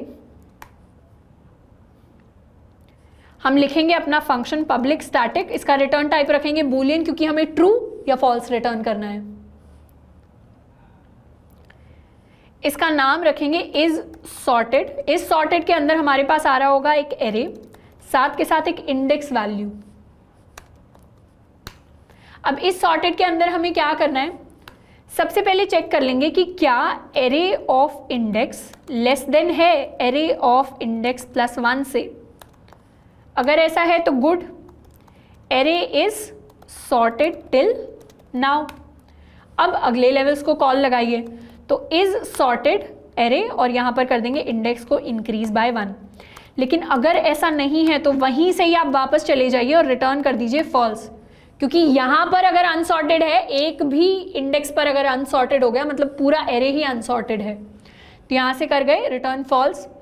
और ये कंपैरिजंस कब तक करने हैं, यानी बेस केस कब तक आएगा, अगर हमारा जो इंडेक्स है उसकी वैल्यू हो गई एरे डॉट लेंथ माइनस 1 के इक्वल, तो यहाँ से हम रिटर्न कर देंगे ट्रू। इस बेस केस को अभी डिस्कस करेंगे। एंड यहाँ से जब भी हमने नेक्स्ट लेवल को कॉल लगाई तो यहाँ से भी सेम वैल्यू रिटर्न कर देंगे। ऐसा क्यों हुआ, ये रिटर्न यहाँ पर क्यों आया, क्योंकि हमने करंट लेवल पे तो चेक कर लिया कि सॉर्टेड है, लेकिन आगे सॉर्टेड है या अनसॉर्टेड है वो तो आगे वाले कॉल्स ही हमें बताएंगे। और आगे वाले कॉल्स चाहे ट्रू रिटर्न करें चाहे फॉल्स रिटर्न करें, हम वैसे के वैसे वापस रिटर्न कर देंगे। तो इसीलिए यहाँ पर हमने रिटर्न कर दिया अगले वाले कॉल्स के लिए। एंड यहाँ पर क्या हुआ, index is equal to array dot length minus 1। अब यहाँ पर एरे डॉट लेंथ में से -1 अगर हम हटा दें तो यहाँ पर हमारे पास एक्सेप्शन आ जाएगी कोड में। कैसे, अगर -1 हट गया तो -1 वाले केस के लिए यहाँ पर आएगा एरे डॉट लेंथ -1 और यहाँ पर आएगा एरे डॉट लेंथ, जिसकी वजह से एक्सेप्शन आ जाएगी क्योंकि एरे में वो इंडेक्स एग्जिस्ट ही नहीं करता। इसीलिए यहाँ पर -1 की बहुत ज़्यादा इंपॉर्टेंस है। अब जब भी हम रिकर्जन कर रहे होते हैं तो हमें छोटी छोटी चीज़ों पर ध्यान देना होता है कि जो हम बेस केस लिख रहे हैं वो क्यों लिख रहे हैं, कोड की एक एक लाइन का क्या मतलब है। अगर अभी हम शुरुआती लेवल में अगर ध्यान देंगे कि एक एक चीज़ का, एक एक वर्ड का, एक एक लाइन का क्या मतलब है कोड में, तो आगे जाकर जब अपने लॉजिक बिल्ड करेंगे तो उस टाइम पर भी हमें पता होगा कि हम कौन सा कोड लिख रहे हैं, क्यों लिख रहे हैं। गूगल के जब इंटरव्यूज होते हैं तो वो लोग गूगल डॉक्स पर आपसे टाइप करवाते हैं और वहाँ पर एक एक वर्ड, एक एक लाइन का मतलब आपको पहले से पता होना चाहिए कि आपने वो एक एक लाइन क्यों लिखी है कोड के अंदर। तो कुछ इस तरीके से अच्छी प्रोग्रामिंग हमें करनी है। अब यहाँ पर हमने कंप्लीट कर लिया अपने बेस केस को। अब मेन फंक्शन के अंदर क्रिएट करेंगे अपना एरे। एरे के अंदर लिखेंगे 1 3 5 3 एलिमेंट्स। इस सॉर्टेड को कॉल लगाते हैं जिसमें पास करेंगे एरे और शुरुआत में इंडेक्स की वैल्यू 0 और जो भी आउटपुट आएगा चाहे ट्रू आए चाहे फॉल्स आए उसे हम करवा लेंगे यहाँ पर प्रिंट। तो इस कोड को रन करेगा 1 3 5 के लिए तो प्रिंट हुआ है ट्रू कि हाँ ये एक स्ट्रिक्टली इंक्रीजिंग और सॉर्टेड एरे है। पर यहाँ पर हम 5 की जगह कर दें 3 तो इसे रन करें अगर, तो इस केस में हमारे लिए प्रिंट होगा फॉल्स।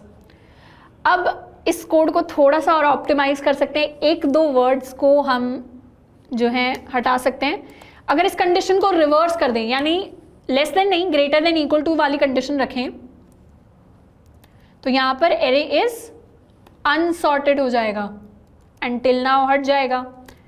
जैसे ही एरे अनसॉर्टेड हुआ रिटर्न कर देंगे फॉल्स और बाकी सारे केसेस में रिटर्न कर देंगे इस वैल्यू को। अगर इसमें भी हम आउटपुट देखें तो सेम आउटपुट हमारे लिए प्रिंट होगा विच इज फॉल्स। तो रिकर्जन में कंडीशन जो भी लिखी हुई है उसकी ऑपोजिट कंडीशन में भी सेम आउटपुट कैसे आए वो चीज़ करना बहुत इंपॉर्टेंट है, तभी हम समझ पाएंगे कि रिकर्जन काम कैसे कर रही है। तो जो भी आप कोड लिख रहे हैं उसमें कोशिश करिए कि एक बार जिस कंडीशन से आउटपुट ले आए उसकी अगर रिवर्स कर दें कंडीशन तो क्या हम आउटपुट लेकर आ पा रहे हैं, तो क्या हम लॉजिकली समझ पा रहे हैं कि क्वेश्चन या कोड कैसे काम कर रहा है।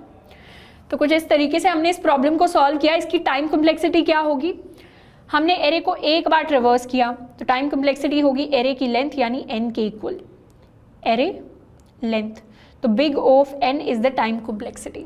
अब नेक्स्ट क्वेश्चन की अगर बात करें तो नेक्स्ट क्वेश्चन है move all x to the end of the string.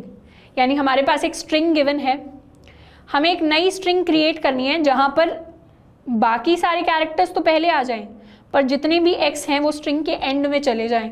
तो इस ओरिजिनल स्ट्रिंग में 1 2 3 x हैं, ये तीनों x नई स्ट्रिंग के, न्यू स्ट्रिंग के एंड में चले गए हैं। इसको करने के लिए सबसे पहले तो हम अपना इंडेक्स वेरिएबल बना लेंगे ताकि ट्रैक कर पाए कि हमारा करंट कैरेक्टर क्या है। इंडेक्स से क्या ट्रैक करेंगे कि करंट कैरेक्टर की क्या वैल्यू है, और उसके साथ साथ एक और वेरिएबल लेंगे काउंट। काउंट से ट्रैक रखेंगे कि कितने x हमारे पास आ गए हैं। ट्रैक नंबर ऑफ x, और एक तीसरा वेरिएबल ले लेंगे न्यू स्ट्रिंग। न्यू स्ट्रिंग से हम नई स्ट्रिंग बनाएंगे जिसके अंदर सारे के सारे जो x होंगे वो एंड में होंगे। तो प्रोसेस या लॉजिक किस तरीके का रहेगा, शुरुआत में एक नई स्ट्रिंग होगी तो न्यू स्ट्रिंग की वैल्यू शुरुआत में होगी कुछ भी नहीं, मतलब एम्प्टी। हम सबसे पहले इस इंडेक्स पर आएंगे, करंट कैरेक्टर की वैल्यू होगी a। क्या a x के इक्वल है, नहीं है, तो न्यू स्ट्रिंग में ऐड कर देंगे a।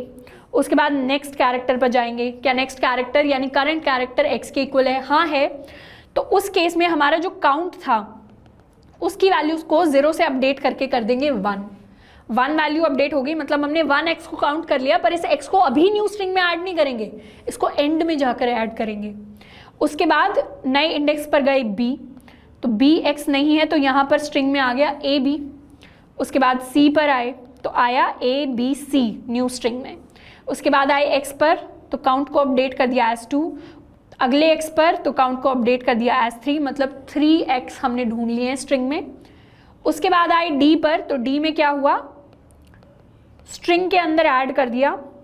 एंड फाइनली हमने देखा कि हमारी स्ट्रिंग तो यहाँ पर खत्म हो गई है, तो स्ट्रिंग यहाँ पर जैसे ही खत्म हुई एक लूप लगा देंगे, एक फॉर लूप लगा देंगे काउंट की हेल्प से। तो i इज इक्वल टू 0 से i इज इक्वल काउंट तक जितने भी x हमने काउंट किए होंगे उन सब को अब स्ट्रिंग के पीछे ऐड कर देंगे, तो मतलब 3x इस स्ट्रिंग के पीछे ऐड कर लेंगे। तो कुछ इस तरीके का लॉजिक रहेगा। यहाँ पर इंडेक्स की वैल्यू को शुरू करेंगे 0 से एंड ले जाएंगे उसको स्ट्रिंग डॉट लेंथ -1 तक। तो इसका हम कोड लिखकर देखते हैं। कोड में सबसे पहले बनाएंगे अपना रिकर्सिव फंक्शन पब्लिक स्टैटिक, इसका रिटर्न टाइप होगा वॉइड, क्योंकि कुछ रिटर्न नहीं करना, सिर्फ नई स्ट्रिंग को प्रिंट करना है। इसे हम नाम देंगे मूव ऑल x। अब इसके अंदर क्या क्या पैरामीटर्स होंगे, सबसे पहला पैरामीटर होगा हमारी स्ट्रिंग str। उसके बाद पैरामीटर होगा हमारी इंडेक्स वैल्यू, तो int इंडेक्स। उसके बाद एक और पैरामीटर हमारा काउंट, तो int काउंट। एंड लास्टली हमारी स्ट्रिंग, जो हम नई स्ट्रिंग बना रहे हैं वो। अब इस फंक्शन के अंदर सबसे पहला स्टेप होगा कि हम करंट कैरेक्टर को कैलकुलेट करें, करंट कैरेक्टर निकाल लें स्ट्रिंग से डॉट कैरेट फंक्शन यूज करके। उसके बाद उस कैरेक्टर को कंपेयर करें कि क्या वो x है या नहीं है। तो character current character is equal to str dot charat index. और अगर हमारा करंट कैरेक्टर अगर x के इक्वल है तो उस केस में क्या करना है, उस केस में हमें नई स्ट्रिंग के अंदर उसको ऐड नहीं करना, सिर्फ काउंट को इंक्रीज कर देना है। तो काउंट प्लस प्लस, फिर अगले लेवल को कॉल लगा देंगे मूव ऑल x, जिसमें पास करेंगे हमारी स्ट्रिंग, इंडेक्स को इंक्रीज कर देंगे बाय 1, काउंट का काउंट आ जाएगा, न्यू स्ट्रिंग का न्यू स्ट्रिंग। लेकिन अगर x के अलावा कोई और वैल्यू है हमारे करंट कैरेक्टर के अंदर, तो उस केस में हम नई स्ट्रिंग के अंदर क्या करेंगे, ऐड कर देंगे हमारे करंट कैरेक्टर को, राइट। ये plus is equal to shortcut होता है जावा के अंदर। इसका यही मतलब है कि new string is equal to new string plus current character. तो इसी का शॉर्ट में लिखने का ये तरीका है। अब नई स्ट्रिंग में हमने चेंज कर दिया, यहाँ पर काउंट प्लस प्लस नहीं करेंगे क्योंकि कैरेक्टर जो है वो x नहीं है, कोई और कैरेक्टर है। अब इस केस में दोबारा से कॉल करेंगे अगले लेवल को, स्ट्रिंग को, उसमें पास करेंगे index +1, count as count and new string. And ये रिकर्जन कब तक चलेगा, जब तक हमारे इंडेक्स की वैल्यू हमारे स्ट्रिंग की लेंथ के इक्वल नहीं हो जाती। तो यहाँ पर आ जाएगा बेस केस। बेस केस में क्या करेंगे, प्रिंट करवा देंगे अपनी नई स्ट्रिंग को एंड यहाँ से कर जाएंगे रिटर्न। तो कुछ इस तरीके से हमने अपने रिकर्जन को कंप्लीट कर लिया है। अब अपने मेन फंक्शन के अंदर डिक्लेयर करते हैं अपनी स्ट्रिंग str। इसकी वैल्यू होने वाली है axbcxxd एंड कॉल कराते हैं मूव ऑल x को, जिसमें पास करेंगे अपनी स्ट्रिंग, इंडेक्स को इनिशियलाइज करेंगे 0 के साथ, काउंट को इनिशियलाइज करेंगे 0 के साथ क्योंकि अभी तक हमने कोई x काउंट ही नहीं किया, एंड न्यू स्ट्रिंग में पास करेंगे शुरुआत में क्या, एक एम्प्टी स्ट्रिंग। इसे सेव करके अगर रन करें तो हमारे पास जो आउटपुट आया दैट इज सी डी। अब ये ABCD क्यों आया? क्योंकि हमने एक स्टेप मिस कर दिया। जब भी अपने बेस केस में आए तो हमने x को ऐड नहीं किया न्यू स्ट्रिंग के साथ, तो कहाँ गया हमारा फॉर लूप? तो फॉर लूप चलाना पड़ेगा int i is equal to 0 से i लेस देन काउंट तक and i plus plus. And यहाँ पर क्या करेंगे, न्यू स्ट्रिंग में ऐड कर देंगे x, कितने टाइम्स? Count times. जितनी बार x काउंट किया था उतने ही x न्यू स्ट्रिंग के एंड में ऐड कर देंगे, तब जाकर न्यू स्ट्रिंग को प्रिंट करवाएंगे। इसे सेव करके रन करें तो अब हमारा आउटपुट सही आना चाहिए, which is ABCD and x। तो इस तरीके से सारे x जो भी हमारी स्ट्रिंग के अंदर थे उनको हमने एंड में मूव कर दिया। अब इस कोड की अगर टाइम कॉम्प्लेक्सिटी की बात करें तो टाइम कॉम्प्लेक्सिटी क्या होगी? एक बार तो हमने ट्रेवर्स किया इसे, तो बिग ऑफ n टाइम्स तो हो गई, प्लस हम जब बेस केस पर पहुंच गए तो वहां पर हमने काउंट टाइम्स एक लूप चलाया, तो दोनों टाइम कॉम्प्लेक्सिटीज ऐड हो जाएंगी, n यानी स्ट्रिंग की लेंथ और काउंट। अब काउंट की मैक्सिमम वैल्यू क्या हो सकती है? मतलब मैक्सिमम x हम कितने काउंट कर सकते हैं, वो भी n के इक्वल है, तो काउंट की मैक्सिमम वैल्यू है n, तो ये इनडायरेक्टली हो जाएगा बिग ऑफ 2n।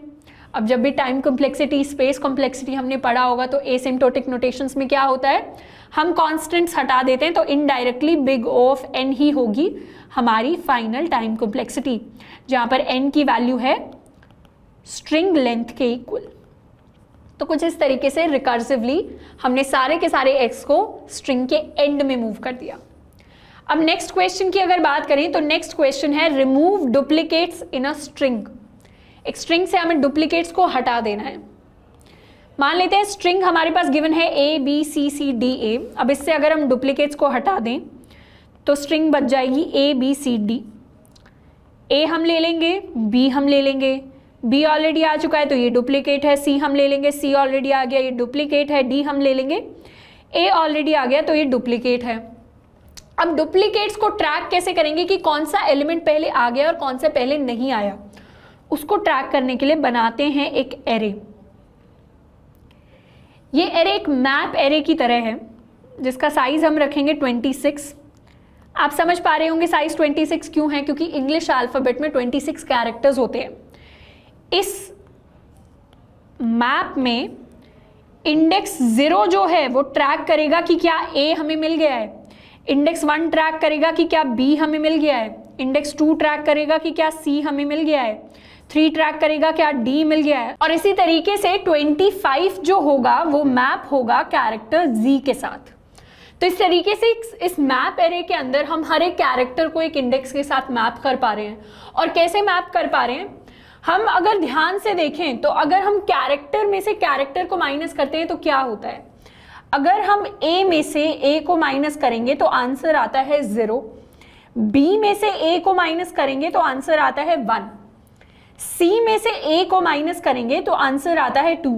और ध्यान से देखें तो 0 है ये इंडेक्स, 1 है ये इंडेक्स, 2 है ये इंडेक्स।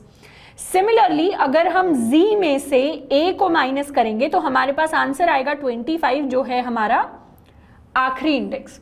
तो यहां से हमें मैप करने का एक इंट्यूशन पता चल रहा है। वो इंट्यूशन क्या है कि अगर हमने अपना करंट कैरेक्टर निकाल लिया और उससे हम माइनस कर दें कैरेक्टर A को, तो जो भी आंसर निकल कर आएगा वो होगा हमारा मैप का इंडेक्स।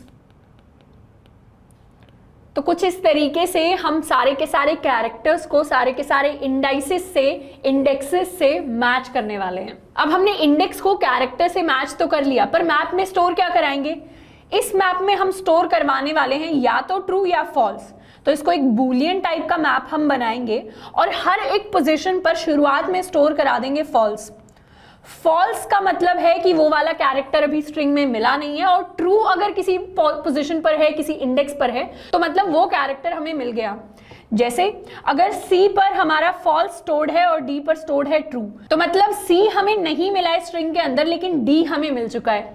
तो कुछ इस तरीके से ट्रू फॉल्स की हेल्प से हम ट्रैक रखेंगे कि कौन सा कैरेक्टर हमें मिल गया और कौन सा कैरेक्टर नहीं मिला। अब थोड़ा सा और इसके बारे में अगर बात करें तो हम क्या करने वाले हैं, हम शुरुआत में एक मैप बनाएंगे अपने सारे के सारे कैरेक्टर्स के लिए। शुरुआत में सब कुछ फॉल्स होगा क्योंकि अभी हमने किसी कैरेक्टर को ढूंढा ही नहीं, तो कोई कैरेक्टर मिला ही नहीं। उसके बाद रिकर्सिवली एक एक एक एक करके इंडेक्स वाइज चेक करेंगे कि कौन सा कैरेक्टर हमारे पास आ रहा है। अगर उस कैरेक्टर पर, मतलब करंट कैरेक्टर जिस भी इंडेक्स पर मैच कर रहा है मैप में, वो कैरेक्टर पर अगर ट्रू स्टोर्ड है, मतलब वो कैरेक्टर हमें मिल चुका था, तो उसे हमें अपनी न्यू स्ट्रिंग में ऐड नहीं करना।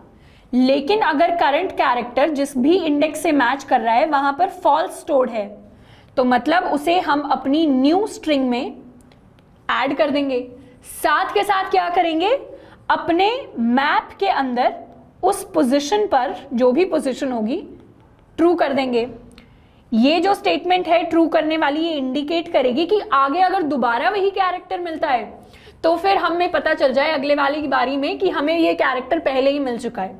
जैसे अगर शुरुआत में ए मिला होगा तो यहां पर हमने ट्रू कर दिया होगा, एंड जब ये सेकेंड टाइम ए हमें मिला होगा तो यहां ऑलरेडी ट्रू होगा, फॉल्स नहीं होगा, ट्रू होगा। तो हमें पता होगा कि इस दूसरे ए को हमें ऐड नहीं करना। पहली बार में तो ये फॉल्स था जब हमें ये ए मिला, उसके बाद हमने इसको ट्रू कर दिया जब सेकेंड ए मिला। तो इस तरीके से ट्रू फॉल्स की हेल्प से हम ट्रैक कर पा रहे हैं कि क्या मिल गया है या नहीं मिला है। तो इसी सेम चीज को हम कोड की फॉर्म में लिखते हैं कि कोड कैसा दिखेगा। सबसे पहले तो बनाएंगे अपना मैप। अब जैसे हमने फर्स्ट और लास्ट को स्टैटिक बनाया था वैसे ही मैप को भी स्टैटिक बनाते हैं। तो अपने कोड के अंदर लिखते हैं पब्लिक स्टैटिक बूलियन टाइप का एरे जिसका नाम है मैप, और इसे साइज हम दे देते हैं न्यू बूलियन ऑफ 26।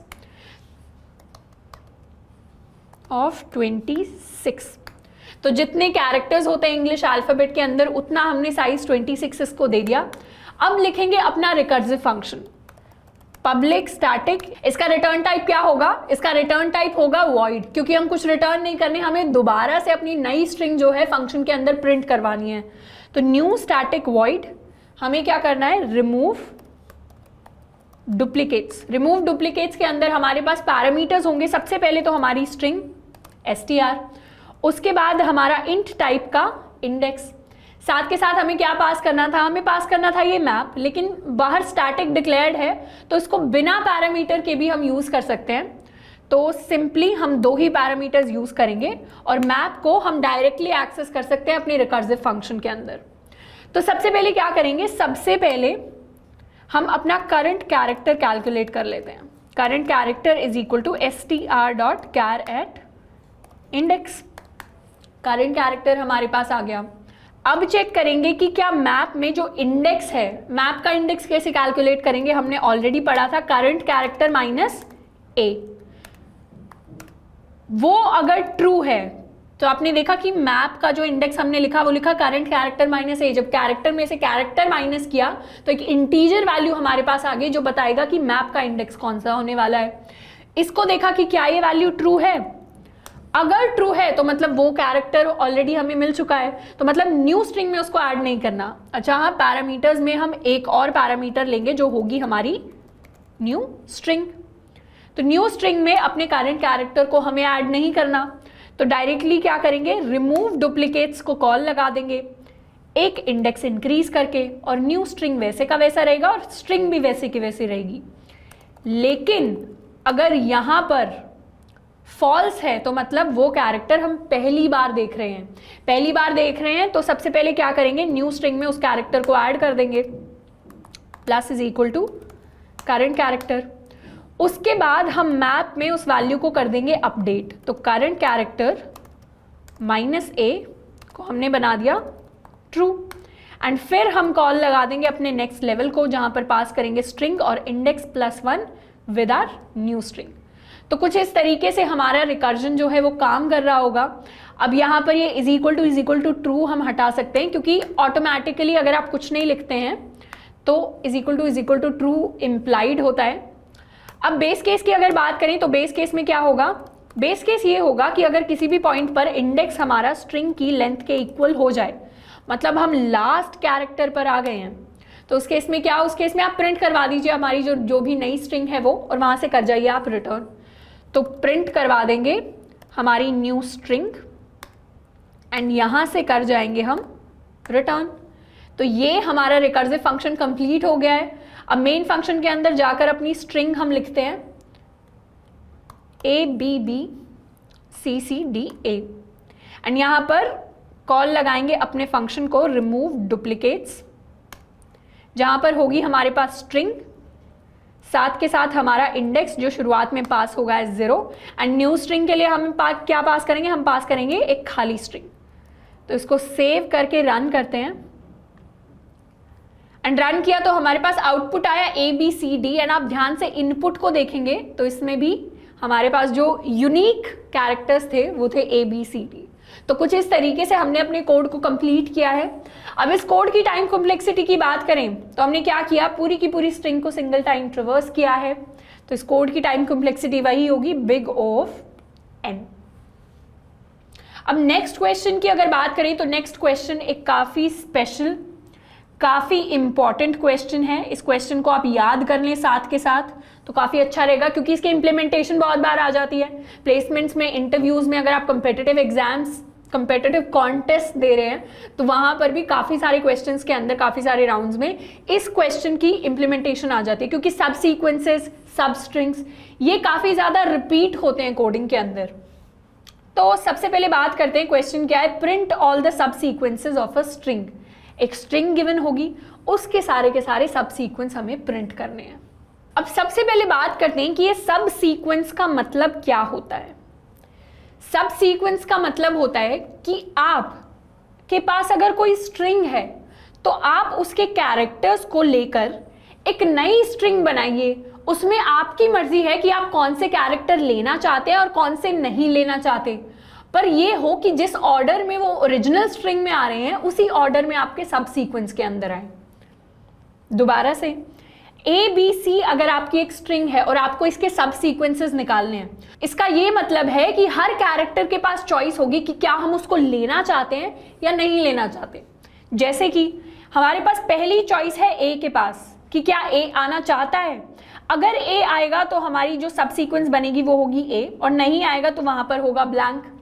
दूसरी चॉइस आएगी बी के पास, तो बी अगर इस स्ट्रिंग में आता है तो हमारे पास आ जाएगा ए बी, और नहीं आता है तो आ जाएगा ए और खाली, और इस स्ट्रिंग में आ जाए तो हमारे पास आएगा खाली बी, या फिर हमारे पास आएंगे दो खाली। अब सेम चॉइस होगी हमारी सी के पास।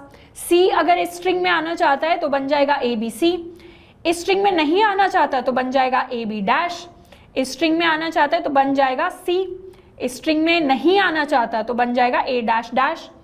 इस स्ट्रिंग में भी सेम चॉइस, सी अगर आएगा, सी अगर नहीं आएगा, यहां पर भी सी अगर आएगा, सी अगर नहीं आएगा। तो ये जो फाइनल स्ट्रिंग्स हमारे पास निकल कर आई हैं सारी की सारी चॉइसेस के बाद, ये हैं हमारी सारी की सारी सब सीक्वेंसेस।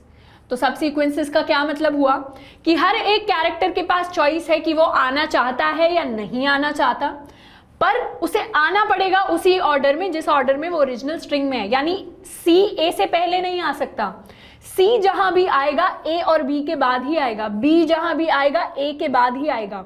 तो आप इसमें भी देखें तो सी ए के बाद आया, बी ए के बाद आया, यहां पर भी सी जो है वो बी के बाद आया, यहाँ पर सी ए के बाद आया, यहाँ पर बी ए के बाद आया। तो इस तरीके से ऑर्डर फॉलो करना है और चॉइस देनी है कि आ सकते हैं या नहीं आ सकते। तो अब इन सब सीक्वेंसेस की बात करें तो क्या क्या सब सीक्वेंसेस निकल कर आई हमारे पास, आई ए बी सी, फिर ए बी, फिर ए सी। यहाँ पर हम डैश को इग्नोर कर रहे हैं क्योंकि वो खाली स्पेस है, स्ट्रिंग में हमें खाली स्पेस रखनी ही नहीं है। उसके बाद आया हमारे पास ए बी सी, बी सी, और उसके बाद एक खाली। तो ये हमारे पास सारी की सारी सब सीक्वेंसेस आई हैं। अब इसको थोड़ा और ऑर्डर में लिखें तो हम क्या कह सकते हैं, पहली सब सीक्वेंस होगी सारे के सारे कैरेक्टर्स की यानी ए बी सी, उसके बाद सब सीक्वेंस होगी सिर्फ दो कैरेक्टर्स की यानी ए बी, बी सी और ए सी। उसके बाद सब सीक्वेंस होगी इंडिविजुअल कैरेक्टर्स की यानी ए बी और सी। तो इस सेम नंबर ऑफ सब सीक्वेंसेस को हमने एक डिफाइंड ऑर्डर में लिख दिया है। अब बात करते हैं लॉजिकल कि हम सब सीक्वेंसेस को कैलकुलेट कैसे करें। तो जब भी ऐसे क्वेश्चंस आते हैं, सबसे पहले तो जो भी मैथमेटिकल लॉजिक चल रहा है, जो भी क्वेश्चन का लॉजिक चल रहा है, जो भी ब्रूट फोर्स से हमने कुछ निकाल लिया है, उसको थोड़ा थोड़ा कोड में, लॉजिक में कन्वर्ट करने की कोशिश करते हैं। अब हमने बात की कि हम क्या करने वाले हैं, हम चॉइस देने वाले हैं हर एक कैरेक्टर को कि वो आएगा या नहीं आएगा। तो हम एक न्यू स्ट्रिंग वेरिएबल ले लेते हैं। न्यू स्ट्रिंग वेरिएबल क्या करेगा, न्यू स्ट्रिंग वेरिएबल एक एम्प्टी स्ट्रिंग होगी शुरुआत में, जिसमें हम या तो कैरेक्टर्स को ऐड करेंगे या नहीं करेंगे। और हर एक रिकर्जन के लेवल पर जैसे ही इंडेक्स इस पर आया, इंडेक्स इज इक्वल टू 0 पर, हम ए को चॉइस देंगे कि क्या वो न्यू स्ट्रिंग में ऐड होना चाहता है या नहीं होना चाहता। न्यू स्ट्रिंग में ऐड हो जाएगा तो एक कॉल लगेगी, कॉल 1, न्यू स्ट्रिंग में करंट कैरेक्टर को ऐड करके, और एक कॉल 2 हम लगा देंगे न्यू स्ट्रिंग में करंट कैरेक्टर को बिना ऐड किए। तो एक तरीके से चॉइस 1 जब चूज कर लिया ए ने कि वो आएगा, और यहां पर उसने चूज नहीं किया इस कॉल में, तो इस तरीके से रिकर्जन में 2 कॉल्स लगने वाली हैं। एक कॉल में करंट कैरेक्टर चूज कर रहे हैं कि वो आना चाहता है नई स्ट्रिंग में, एक कॉल में करंट कैरेक्टर चूज कर रहे हैं कि वो नहीं आना चाहता स्ट्रिंग में। अब ये हम इस सीरीज में पहली बार 2 कॉल्स एक साथ कर रहे हैं रिकर्सिव फंक्शन को, जितना मुझे याद आ रहा है। तो इसको हमें थोड़ा सा ध्यान से करना है। इसका हम टाइम कॉम्प्लेक्सिटी भी बहुत अच्छे से एनालाइज करेंगे, क्योंकि इसकी टाइम कॉम्प्लेक्सिटी निकालना आसान नहीं होगा, थोड़ा सा अलग होगा बाकी क्वेश्चन से। तो हमने थोड़ा थोड़ा समझा कि चॉइस है अगर हमारे पास, तो 2 कॉल्स लगा देंगे, एक में जहां पर कैरेक्टर ने चूज किया कि आना चाहता है, एक में जहां पर कैरेक्टर ने चूज किया कि नहीं आना चाहता। अब इसको कोड में थोड़ा थोड़ा लिखने की कोशिश करते हैं, कोड से ज्यादा समझ आएगा। सबसे पहले तो बनाते हैं अपना फंक्शन पब्लिक स्टैटिक। अब इसे वॉइड टाइप का रखेंगे क्योंकि न्यू स्ट्रिंग को हम प्रिंट ही करवा देंगे। तो यहां पर लिखेंगे सब सीक्वेंसेस, नाम दे देते हैं इस फंक्शन को। सब सीक्वेंसेस के अंदर हमारे पास आएगी हमारी ओरिजिनल स्ट्रिंग, साथ के साथ हमारा इंट इंडेक्स और एक न्यू स्ट्रिंग, राइट। तो काफी सिंपल पैरामीटर्स, हमें पता है कि हमें क्या क्या चाहिए। अब थोड़ी और आसान बात करते हैं। आसान बात यह है कि सबसे पहले अपना करंट कैरेक्टर निकाल लेते हैं। करंट कैरेक्टर क्या है, str.char@index। करंट कैरेक्टर हमने निकाल लिया। अब इस करंट कैरेक्टर के पास 2 चॉइसेस हैं, टू बी और नॉट टू बी। मतलब चूज कर रहा है वो आना या चूज नहीं कर रहा वो आना। जिस केस में वो आना चाहता है उस केस में क्या होगा, न्यू स्ट्रिंग में उसे ऐड कर देंगे। लेकिन यहां पर न्यू स्ट्रिंग में उसको ऐड कर दिया तो अगली बार उसको फिर डिलीट करना पड़ेगा न्यू स्ट्रिंग से। तो इतने ऑपरेशन हम क्यों करें, हम सीधा कॉल लगा देंगे सब सीक्वेंसेस को। मतलब अगले लेवल की कॉल में स्ट्रिंग जाएगा, ठीक है, इंडेक्स +1 जाएगा, ठीक है, और न्यू स्ट्रिंग कैसी जाएगी, न्यू स्ट्रिंग में हम ऐड कर रहे होंगे अपना करंट कैरेक्टर। तो ये सिंपल कॉल लगेगी। अगर करंट कैरेक्टर न्यू स्ट्रिंग में आना चाहता है तो उसे सिंपली जोड़ देंगे अगली कॉल के लिए, और अगर नहीं आना चाहता तो एक और कॉल लगा लेंगे जहां पर लिखेंगे स्ट्रिंग इंडेक्स +1 और इस बार न्यू स्ट्रिंग ही रहेगी, उसमें करंट कैरेक्टर को ऐड नहीं करेंगे। तो ये सिंपल रिकर्जन है जिससे हम सब सीक्वेंसेस कैलकुलेट कर पाएंगे। और लास्ट लेवल बेस केस क्या होगा, इंडेक्स अगर किसी भी पॉइंट पर string.length के इक्वल हो जाए तो वहां पर आप प्रिंट करवा दीजिए अपनी न्यू स्ट्रिंग एंड वहां से कर जाइए आप रिटर्न। तो इस तरीके से सब सीक्वेंसेस का पूरा कोड हमने लिख लिया है। इसको सेव कर देते हैं, स्ट्रिंग में पास करते हैं ABC, कॉल लगाते हैं अपने सब सीक्वेंसेस फंक्शन को जिसमें पास करेंगे स्ट्रिंग, इंडेक्स के लिए पास करेंगे 0, न्यू स्ट्रिंग के लिए पास करेंगे एक एम्प्टी स्ट्रिंग। इसे सेव करते हैं, इसको रन करते हैं। रन करने के बाद अगर आउटपुट एनालाइज करें तो वही आउटपुट आया जिसको हमने डिस्कस किया। पहले आया ABC। अब ध्यान से देखें, जो हमने वो ट्री बनाया था पूरा का पूरा एंड उसके बाद अपनी जो स्ट्रिंग्स निकाली थी उनको ध्यान से देखेंगे। कोड में सबसे पहले आया ABC, हमारे आउटपुट में भी सबसे पहले आया था ABC, फिर आया AB, हमारे आउटपुट में भी AB, फिर आया AC, AC, A, BC, B print हुआ, फिर सी प्रिंट हुआ, एंड आप देखेंगे कि यहाँ पर एक एम्प्टी स्ट्रिंग के लिए भी खाली जगह छूट गई है, तो ये एम्प्टी स्ट्रिंग भी प्रिंट हुई है। तो इस तरीके से आप समझ पा रहे हैं कि जैसे हमने ट्री में क्या किया था, एलिमेंट को चूज किया था कि करंट कैरेक्टर को ऐड करें या नहीं करें, इसके बाद अगले इंडेक्स पर गए करंट कैरेक्टर को ऐड करें या नहीं करें, वो सेम लॉजिक को हमने इन कितनी 6 लाइनों में कन्वर्ट कर दिया अपने रिकर्जन की। तो बहुत सिंपल है लॉजिक को रिकर्जन में कन्वर्ट करना। तो इस तरीके से सब सीक्वेंसेस का एक कोड होता है। जो लोग प्लेसमेंट की इंटर्नशिप्स की तैयारी कर रहे हैं उनको सजेशन ये है, ये कोड याद कर लेना चाहिए, क्योंकि काफ़ी इंपॉर्टेंट है, काफ़ी काम आएगा। अगर आपको पहले से याद होगा कि हाँ ऐसे ऐसे चॉइस करते थे, 2 कॉल्स लगाते थे, तो काफ़ी हेल्प होगी। अब इस कोड की अगर टाइम कॉम्प्लेक्सिटी की बात करें तो टाइम कॉम्प्लेक्सिटी एनालाइज करते हैं। हर बार क्या हुआ, हमारी रिकर्जन जो है वो स्प्लिट होती जा रही है। मतलब पहले इंडेक्स पर हमारे पास 1 चॉइस, 2 चॉइसेस थी, 2 चॉइसेस। उसके बाद हर एक लेवल पर जाते जाते हमारे पास 2 और चॉइसेस आ रही हैं। यहाँ पर भी 2 चॉइसेस और यहाँ पर भी 2 चॉइसेस और यहाँ पर भी 2 चॉइसेस और। तो एक तरीके से एक ट्री बन रहा है। तो ये जो लास्ट लेवल होगा जहाँ पर सारे के सारे सब सीक्वेंसेस, कितने सब सीक्वेंसेस बनेंगे वो हमने कैलकुलेट किया था।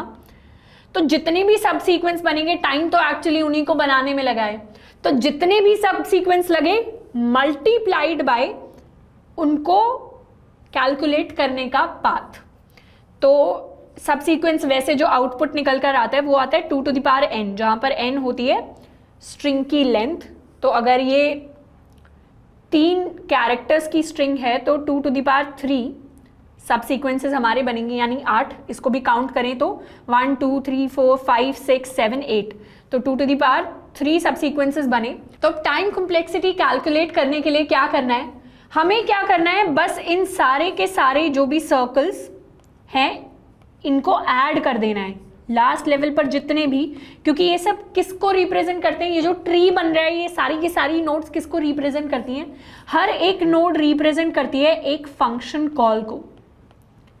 एक ट्री में जितने भी पॉइंट्स आ रहे हैं ये सारे रिप्रेजेंट करते हैं सारी की सारी फंक्शन कॉल्स को। And time complexity at the end क्या होती है कि कितनी बार हमारा फंक्शन कॉल किया। एक बार फंक्शन कॉल करने पे O(1) का टाइम लगता है। अब जितनी बार भी फंक्शन कॉल हुआ उसको आप मल्टीप्लाई कर देंगे O(1) से, तो आपको पता चल जाएगा कि आपके कोड की टाइम कॉम्प्लेक्सिटी क्या है। तो टाइम के लिए आपको निकालना पड़ेगा कि इस ट्री में कितनी नोड्स हैं, कितने पॉइंट्स हैं। वो कैसे निकालेंगे, उसके लिए लास्ट लेवल पर हमें पता है कि टोटल नंबर ऑफ सबसीक्वेंसेस जितने भी प्रिंट हुए वो है लास्ट लेवल के नोड्स। अब इसे थोड़ा सा और इरेज कर लेते हैं, थोड़ा सा बेटर कर लेते हैं। तो ये हर लेवल पर हमारे पास 2 चॉइसेस होती हैं एंड फाइनली लास्ट लेवल पर हमारे पास टोटल सब सीक्वेंसेस आ जाती हैं, राइट। अब हमें पता है हर लेवल पर अगर 2 चॉइसेस हैं, इसके पास 2 चॉइस हैं, इसके पास 2 चॉइस हैं, इसके पास 2 चॉइस हैं, तो टोटल नंबर ऑफ सब सीक्वेंसेस कैसे आए। हम परम्यूटेशन कॉम्बिनेशन की तरफ अगर जाए मैथ्स में तो क्या होगा, टोटल नंबर ऑफ सब सीक्वेंसेस इज इक्वल टू जितनी चॉइसेस हैं टू दी पावर जितने एलिमेंट्स हैं। तो एक एलिमेंट के पास 2 चॉइस यानी A की 2 मल्टीप्लाइड बाई B की 2 मल्टीप्लाइड बाई C की 2, उसके बाद D होता तो भी मल्टीप्लाई हो जाता। ये क्या बन गया 2 to the power 3। 3 है हमारा n, तो टोटल नंबर ऑफ सब सीक्वेंसेस हो गए 2 to the power n। तो हमें पता चल गया कि लास्ट लेवल में जो नोड्स होंगी उनकी वैल्यू होगी 2 to the power n। अब एक लेवल पहले क्या होगी, वो होगी 2 to the power n-1।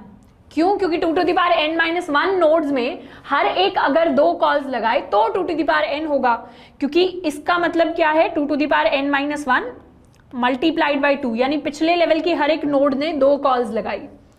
तो ये हो गए पिछले लेवल की, उससे पिछले लेवल की 2 to the power n/2, फिर 2 to the power n-3, so on करते करते लास्ट लेवल पर यानी 1 नोड पर हम पहुंच जाएंगे। अब हमें क्या करना है, ये सारी की सारी हमारी फंक्शन कॉल्स, इन फंक्शंस कॉल को हमें ऐड कर देना है। बस ऐड करने के लिए क्या बनेगा, एक जीपी ज्योमेट्रिक प्रोग्रेशन बनेगा।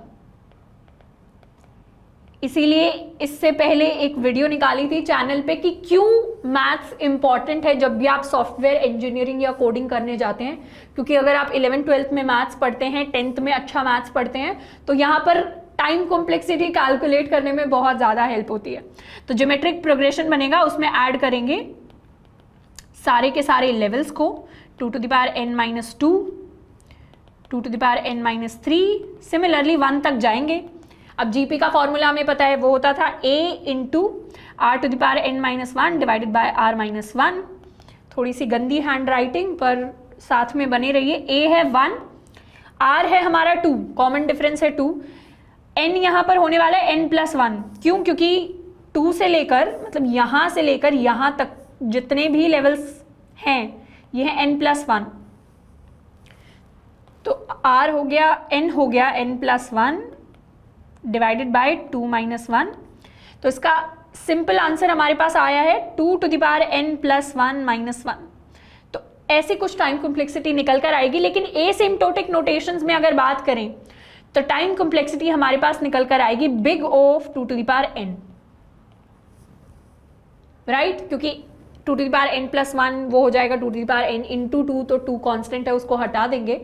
तो ये हमारी टाइम कॉम्प्लेक्सिटी निकल कर आती है सब सीक्वेंसेस के लिए, which is big of 2 to the power n। ये कैसे कैलकुलेट हुई? हमारा रिकर्सिव ट्री बनाकर। रिकर्सिव ट्री में जितने भी फंक्शन कॉल्स हुए उनको हमने ऐड किया, ज्योमेट्रिक प्रोग्रेशन बना और उससे हमारी टाइम कॉम्प्लेक्सिटी बनी। अब इस क्वेश्चन के बारे में एक और स्पेशल वेरिएशन हम इसकी देखने वाले हैं। स्पेशल वेरिएशन क्या है कि अभी हमने बात की ए बी सी के लिए, अब हम बात कर लेते हैं ए के लिए। ए वाले केस में क्या होगा? सब सीक्वेंसेस कुछ ऐसी दिखेंगी, 3 की, 2 की आएगी 3 बार, फिर 3 और एक खाली, कुछ इस तरीके से 2 to the power 3 सब सीक्वेंसेस यानी 8 सब सीक्वेंसेस हमारे पास प्रिंट होंगे। अब इसमें ध्यान दें तो ये रिपीट हो रहा है, ये रिपीट हो रहा है। मान लीजिए हमारे पास दिया हुआ है AAA और हमें ऐसे सब सीक्वेंसेस प्रिंट करने हैं जो रिपीट नहीं होते, तो उसको कैसे करेंगे हम? वही है हमारा नेक्स्ट क्वेश्चन। नेक्स्ट क्वेश्चन है प्रिंट ऑल द यूनिक सब सीक्वेंसेस ऑफ अ स्ट्रिंग, जो यूनिक हैं, जिसमें ए अगर 3 बार प्रिंट हो रहा है तो वो 3 बार ना प्रिंट हो, एक ही बार प्रिंट हो। उसके लिए कोड हम सेम रखेंगे, बस क्या करेंगे, एक स्पेशल डेटा स्ट्रक्चर यूज करेंगे जिसका नाम है हमारा हैश सेट। सेट क्या होता है? हमने पढ़ा है मैथ्स में, सेट एक ऐसा स्ट्रक्चर होता है जिसके अंदर आप कुछ भी एलिमेंट्स ऐड कर देंगे तो वो उसका कॉम्बिनेशन ले लेता है, पर सेट के अंदर यूनिक एलिमेंट्स होते हैं। वही सेम चीज होती है सेट्स इन जावा में। तो hash set, tree set, linked hash set, ये कुछ टाइप के सेट्स होते हैं जिसमें यूनिक हमारे एलिमेंट्स होते हैं, कुछ इनकी अलग अलग प्रॉपर्टीज होती हैं। यहाँ पर सबसे सिंपलेस्ट सेट हम यूज करेंगे which is hash set. Hash set क्या करता है? अपने अंदर बहुत सारे एलिमेंट्स ले लेता है और उन सारे एलिमेंट्स की यूनिक कॉपी रखता है, मतलब यूनिक एलिमेंट्स ही स्टोर कर सकते हैं सेट के अंदर।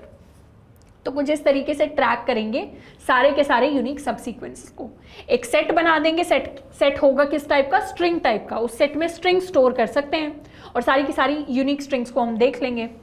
अब इसके लिए कोड में बस छोटा सा मॉडिफिकेशन करते हैं। मॉडिफिकेशन क्या करते हैं? यहाँ पर बनाएंगे एक सेट ऑफ स्ट्रिंग्स, इसको नाम दे देते हैं सेट, और इसको कुछ इस तरीके से डिक्लेयर करते हैं। तो नया हैश सेट हमने बना दिया, इसे यहाँ पर पास कर देंगे एज सेट, और ऊपर अपने फंक्शन में भी एक पैरामीटर ऐड कर देंगे हैश सेट ऑफ स्ट्रिंग, जिसका नाम है सेट, राइट। अब प्रिंट करवाने से पहले हमें एक चीज चेक करनी है, वो ये है कि क्या ऑलरेडी हमारे सेट में हमारी सब सीक्वेंस वाली न्यू स्ट्रिंग एग्जिस्ट करती है। अगर एग्जिस्ट करती है तब तो नहीं प्रिंट करवाएंगे, क्योंकि वो तो सेट में ऑलरेडी डल चुकी है, मतलब हमने पहले कभी प्रिंट करवाई होगी। और एग्जिस्ट नहीं करती तो उसे डलवा देंगे, उसे प्रिंट करवा देंगे और अपने सेट में भी डलवा देंगे। अगर हमारी जो स्ट्रिंग है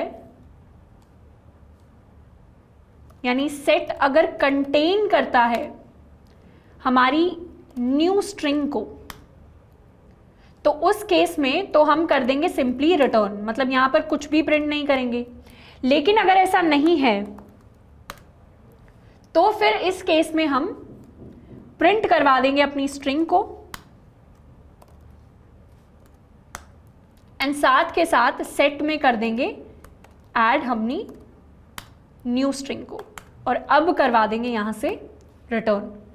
तो कुछ इस तरीके से फ्लो चेंज हो जाएगा हमारे बेस केस का। साथ के साथ हैश सेट को यूज करने के लिए हम ये जो पैकेज है इसे इंपोर्ट कर रहे हैं java.util.hashset।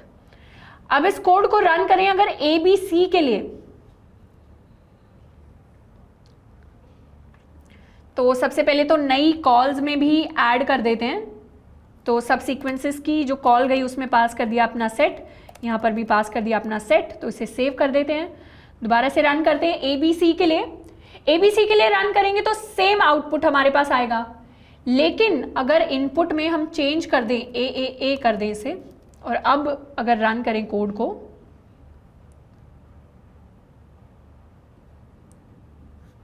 तो अब जो आउटपुट देखेंगे उसमें यूनिक सबस्ट्रिंग्स होंगी। मतलब टोटल सबस्ट्रिंग्स अगर आती तो ये आती A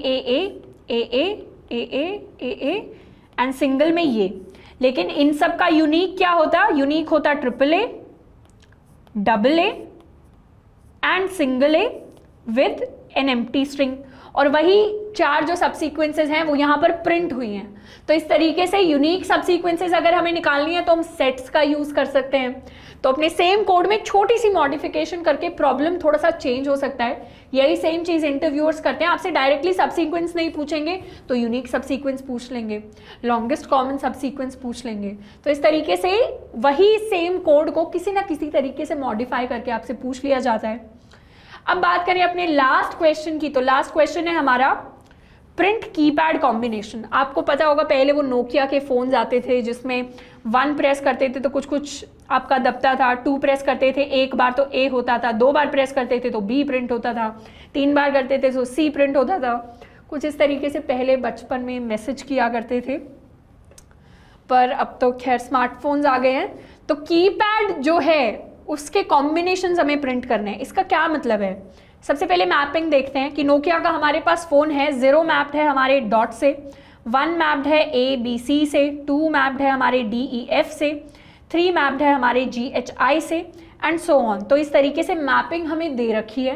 एंड सपोज करते हैं कि हमारे पास कोई नंबर हमें दिया हुआ है, लेट्स से 32 नंबर हमें दिया हुआ है, या फिर 23 का एग्जाम्पल ले लेते हैं, 23 हमें दिया हुआ है।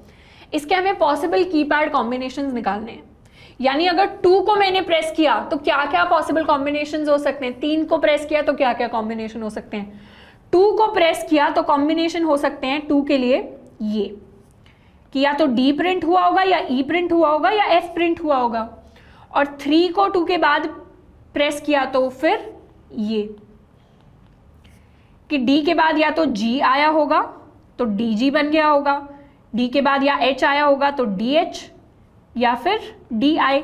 Similarly EG, EH, EI, similarly FG, FH और FI। तो कुछ इस तरीके से हमारे पास सारे के सारे कीपैड कॉम्बिनेशंस आ रहे होंगे। अब ये थोड़ा सा कॉम्प्लेक्स लगा होगा पर ये बहुत सिमिलर है सब सीक्वेंसेस वाले क्वेश्चन से। उसमें क्या हो रहा था, हमें हर लेवल पर 2 चॉइसेस मिल रही थी, यहाँ पर भी वही है, हर लेवल पर चॉइसेस मिल रही हैं, पर यहाँ 2 चॉइसेस नहीं मिल रही। यहाँ हर लेवल पर हमें इतनी चॉइसेस मिल रही हैं, हर लेवल पर 3 चॉइस, यहाँ पर 3 चॉइस, यहाँ पर 4 चॉइस मिल जाएंगी, यहाँ पर 2 चॉइस मिलेंगी, यहाँ भी 2 मिलेंगी, यहाँ 3 मिलेंगी, यहाँ 1 चॉइस मिलेगी। तो इस तरीके से चॉइसेस अब फिक्स नहीं है, चॉइस अब वेरिएबल बन गई है। कैसे समझे इस बात को? सबसे पहले आया 2 का लेवल, 2 के लेवल पर हमारे पास था DEF तो 3 चॉइसेस। उसके बाद आया 3 का लेवल, 3 के लेवल पर आया GHI यानी 3 चॉइसेस। तो इस तरीके से वेरिएबल चॉइसेस। वैसे ही अगर आप इसे वर्टिकली देखें तो एक ट्री टाइप स्ट्रक्चर आपका बन रहा होगा। अब इसका कोड किस तरीके से लिखें? कोड में वही होगा कि पहले आप क्या करते थे, एक लेवल के लिए चूज करते थे या तो जाना है यस या नो सब सीक्वेंसेस के अंदर, पर यहां पर हमारे पास हर लेवल पर मल्टीपल वेरिएबल चॉइसेस हो गई। मतलब 2 के लिए जो चॉइसेस हो गई उसमें एक लूप लगा लेंगे, फॉर लूप, जिसके अंदर चूज करेंगे कि D चाहिए या E चाहिए या F चाहिए। उसके बाद अगले लेवल पर चॉइस देखेंगे कि क्या 3 है, 3 की कौन सी मैपिंग थी, कि उसमें G चाहिए, H चाहिए या I चाहिए। अब ये जो लॉजिक है ये कोड की हेल्प से ज़्यादा समझ में आएगा। कोड में सबसे पहले तो अपना एक मैप क्रिएट करते हैं, तो सारी की सारी ये वाली चीज़ें हटा लेते हैं और सबसे पहले अपना एक मैप क्रिएट करते हैं या कीपैड क्रिएट करते हैं। पब्लिक स्टैटिक, हम इसे ले लेते हैं स्ट्रिंग टाइप का, एक स्ट्रिंग टाइप का एरे जिसे नाम देंगे हम कीपैड। अब कीपैड के अंदर क्या स्टोर्ड है, सबसे पहले स्टोर्ड है एक डॉट ABC,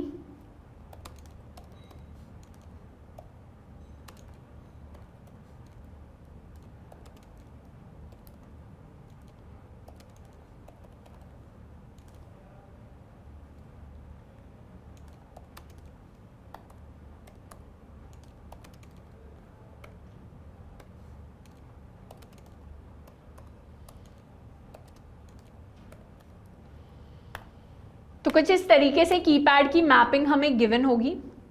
अब बनाएंगे एक रिकर्सिव फंक्शन।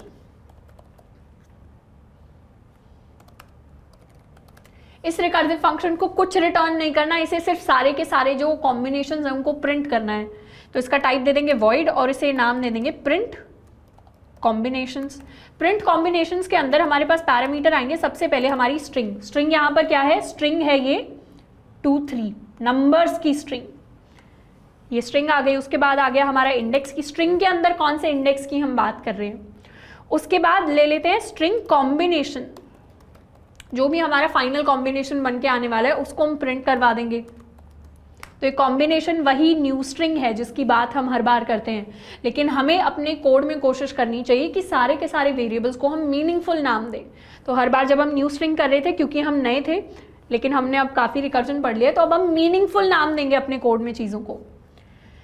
ये हमने कर लिया। इसके बाद क्या करेंगे, सबसे पहले तो अपना करंट कैरेक्टर निकाल लेंगे। Current character is equal to str.char@index, ये हमने निकाल लिया। करंट कैरेक्टर हमने निकाल लिया। उसके बाद देखेंगे कि कीपैड में करंट कैरेक्टर वाले इंडेक्स पर क्या स्टोर्ड है। तो स्ट्रिंग में ये मैपिंग हम निकाल लेंगे। मैपिंग क्या होगी, कीपैड के अंदर करंट कैरेक्टर -a वाले इंडेक्स पर क्या स्टोर्ड है, वो वाली मैपिंग हम निकाल लेंगे। मान लीजिए करंट कैरेक्टर है 2, यहां पर एक्चुअली आना चाहिए 0, तो मान लेते हैं करंट कैरेक्टर है 2, तो 2 - 0 से क्या निकलेगा 2, तो 0 1, तो 2 के लिए हमारे पास मैपिंग आएगी D E और F। तो कुछ इस तरीके से मैपिंग निकाल लेंगे।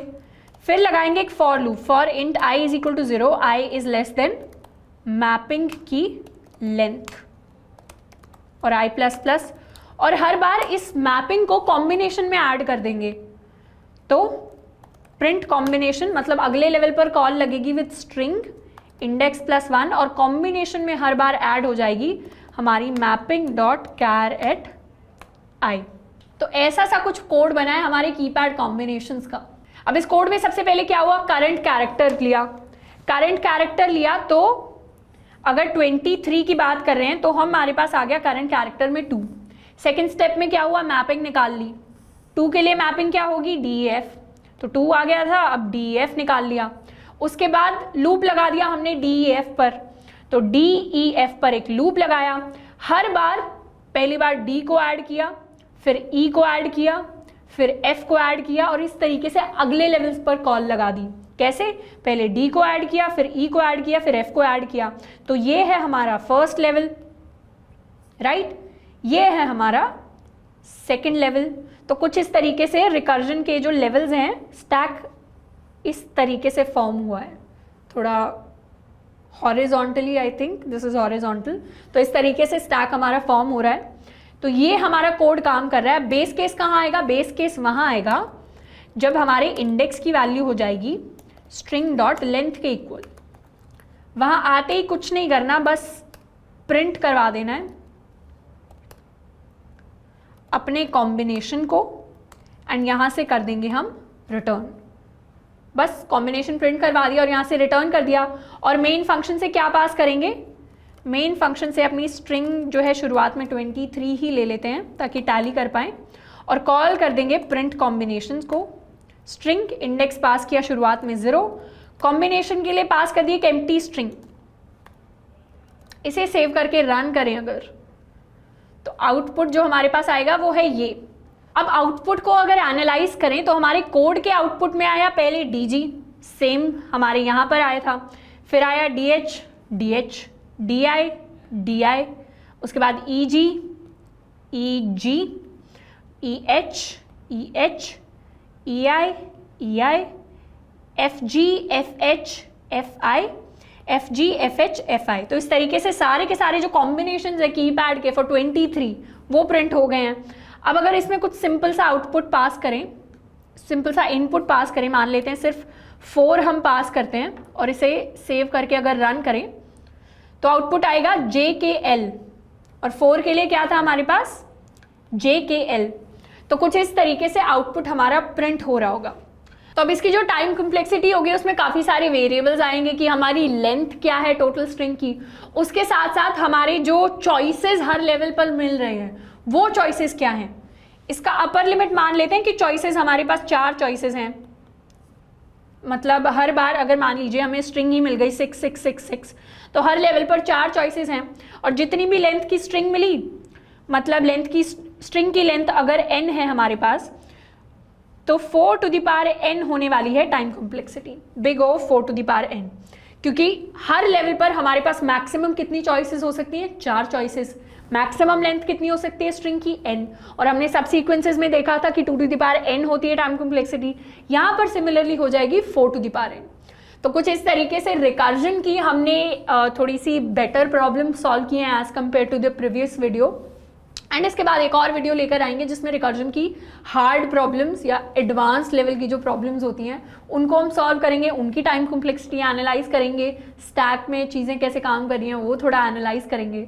आई होप ये वीडियो आपके लिए हेल्पफुल रहेगा एंड रिकर्जन को समझने में थोड़ा बहुत शायद आपको हेल्प कर दे प्लेसमेंट इंटर्नशिप्स के टाइम पर, या आप यूजुअली अगर कोडिंग कर रहे हैं, कोडिंग में इंटरेस्ट है। आज के लिए इतना ही, मिलते हैं नेक्स्ट वीडियो में। Till then keep learning and keep exploring.